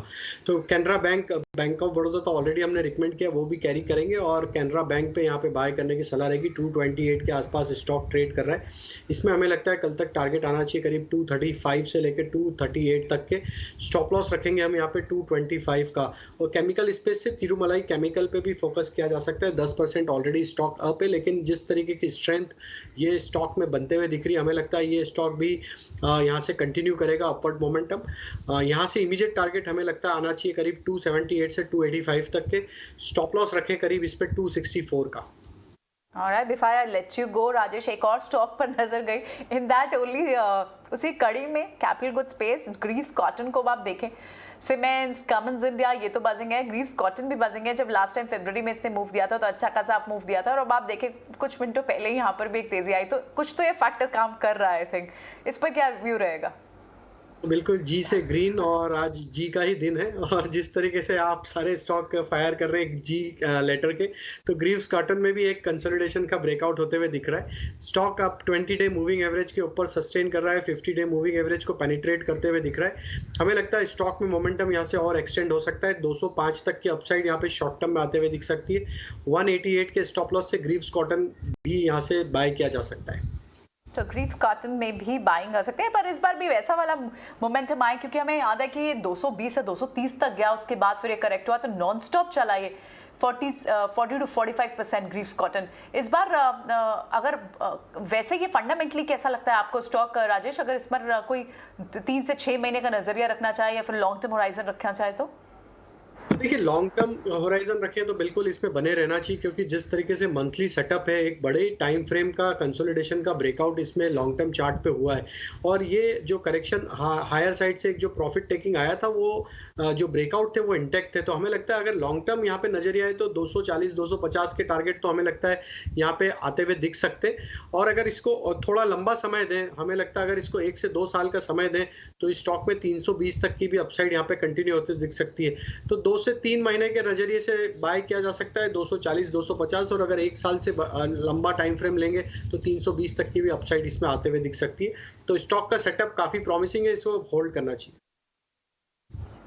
ऑलराइट, ठीक है। सो ये एक लंबे नजर के लिए भी एक अच्छा स्टॉक है, और पूरा कैपिटल गुड स्पेस हम देख रहे हैं, जिस तरह से कैपेक्स साइकिल रिवाइवल की बात है, उस थीम पर भी ये ट्रिगर्स काम करते हुए दिखाई देते हैं। चलिए अब एक बार मानसी के साथ ये समझ लेते हैं, आप दिन भर किस तरह का स्टॉक स्पेसिफिक एक्शन रहा, कौन से गेनर्स थे, और निफ्टी ने किस नोट पर ओपन किया था, और अब कहाँ क्लोज होते हुए जा रहे हैं। Over to you Mansi.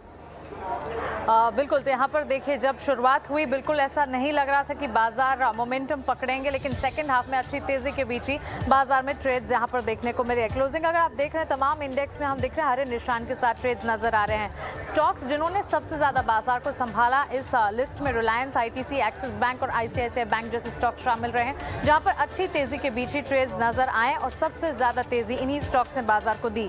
Volume buzzers कौन से थे? Lemon Tree, Tata Elxsi, Indus Towers जैसे स्टॉक्स में अच्छे वॉल्यूम्स के साथ दिन भर ट्रेड्स देखने को मिले, और बढ़िया तेजी के बीच ये स्टॉक्स जो है, ऑफ कोर्स अनलॉक थीम कई सारे स्टॉक्स को प्ले आउट करती हुई दिखी। कई सारे स्टॉक्स थे जो अनलॉक थीम के चलते अच्छी तेजी पर चलते रहे, और वहीं PVR, Inox Leisure talk of the town, क्योंकि ओवर द वीकेंड जो खबर आती हुई दिखी, एक बड़ी मर्जर डील की खबर, उसके ठीक बाद दोनों ही स्टॉक्स में एक मोमेंटम जो था वो लगातार कायम रहा। क्लोजिंग पर भी आप देखिए, आइनॉक्स लीजर में अब भी 12% तक की तेजी जो है वो बिल्कुल कायम है, और PVR में भी अच्छी तेजी के बीच ही ट्रेंड जो है बढ़त का दिन भर हमने देखा। करीब 3-3.5% की बढ़त पर यहाँ पर भी क्लोजिंग देखने को मिल रही है। अनयूजुअल मूवर्स कौन से ऐसे स्टॉक्स रहे हैं जो कि सोचा भी नहीं था अच्छी तेजी के बीच ट्रेड कर रहे थे? गुजरात एल्कलीज का स्टॉक देखिए, EIH लिमिटेड देखिए, अच्छी तेजी के बीच यहाँ पर ट्रेड्स नजर आए। निफ्टी में गेनिंग मोमेंटम कहां पर देखने को मिला? भारतीय एयरटेल, कोल इंडिया, आयशर मोटर्स जैसे स्टॉक्स को देख लीजिए, अच्छी तेजी के बीच यहां पर ट्रेड्स देखने को मिल रहा है। करीब 3 से लेकर 6% तक की बढ़त इन स्टॉक्स में दिन भर में अच्छी बढ़त के बीच कामकाज देखने को मिला। और क्लोजिंग में भी आप देखिए, स्क्रीन जो है, वॉल जो है, पूरी हरे निशान के साथ ही ट्रेड करती हुई यहाँ पर दिख रही है। सिर्फ 1 मिनट बचे हैं। ऑफकोर्स लूजिंग मोमेंटम कुछ स्टॉक्स में, बाजार बंद होता हुआ हरे निशान के साथ यहाँ पर अच्छी बढ़त पर कामकाज, और सेक्टर स्पेसिफिक एक बार देख लेते हैं। बाजार में auto, financial services, FMCG, metal, निजी बैंक क्षेत्र, यहाँ पर दिन भर बाजार को काफी अच्छी तेजी दिखाते हुए दिखे। सिर्फ दो स्पेसेस थे, एक था आईटी और साथ ही फार्मास्यूटिकल इंडेक्स जो कि अच्छी तेजी के बीच ट्रेड्स नहीं कर रहे थे। दो सेक्टर्स थे जो कि आज दिन भर परफॉर्म नहीं कर पाए। क्लोजिंग भी हमने देखी बिकवाली के दबाव के साथ ही होती हुई। फाइनल क्लोजिंग आपकी टीवी स्क्रीन पर आप देख रहे हैं। सेंसेक्स देखिए 57,590 के लेवल्स पर क्लोज होता हुआ 230 अंकों की तेजी के साथ यहाँ पर कामकाज हम बंद होता हुआ दिख रहे हैं। निफ्टी में देखिए 17,000 बता रहे थे कि 17,000 के पार इंपॉर्टेंट लेवल्स हैं और 17,215 के लेवल्स पर ये जो है निफ्टी बंद होता हुआ दिख रहा है, करीब 62 अंकों की तेजी। और साथ ही बैंक निफ्टी अगर देखेंगे 340 अंकों की तेजी के साथ दमदार आउट परफॉर्मेंस 35,750। तो क्लियरली बाजार ने कमजोरी दिन के फर्स्ट हाफ में देखी, लेकिन सेकंड हाफ में शानदार रिकवरी के साथ क्लोजिंग होती हुई और आप देखिए अच्छी बढ़त पर हफ्ते की शुरुआत होती हुई दिख रही है। बहरहाल हमारे टेक्निकल एक्सपर्ट्स का बहुत शुक्रिया हमारे साथ जुड़ने के लिए और बाजार पर और स्टॉक स्पेसिफिक मूव्स पर अपनी राय देने के लिए। फिलहाल हमें दीजिए इजाजत, लेकिन आप बने रहें 18 आवर्स स्वदेश के साथ। नमस्कार।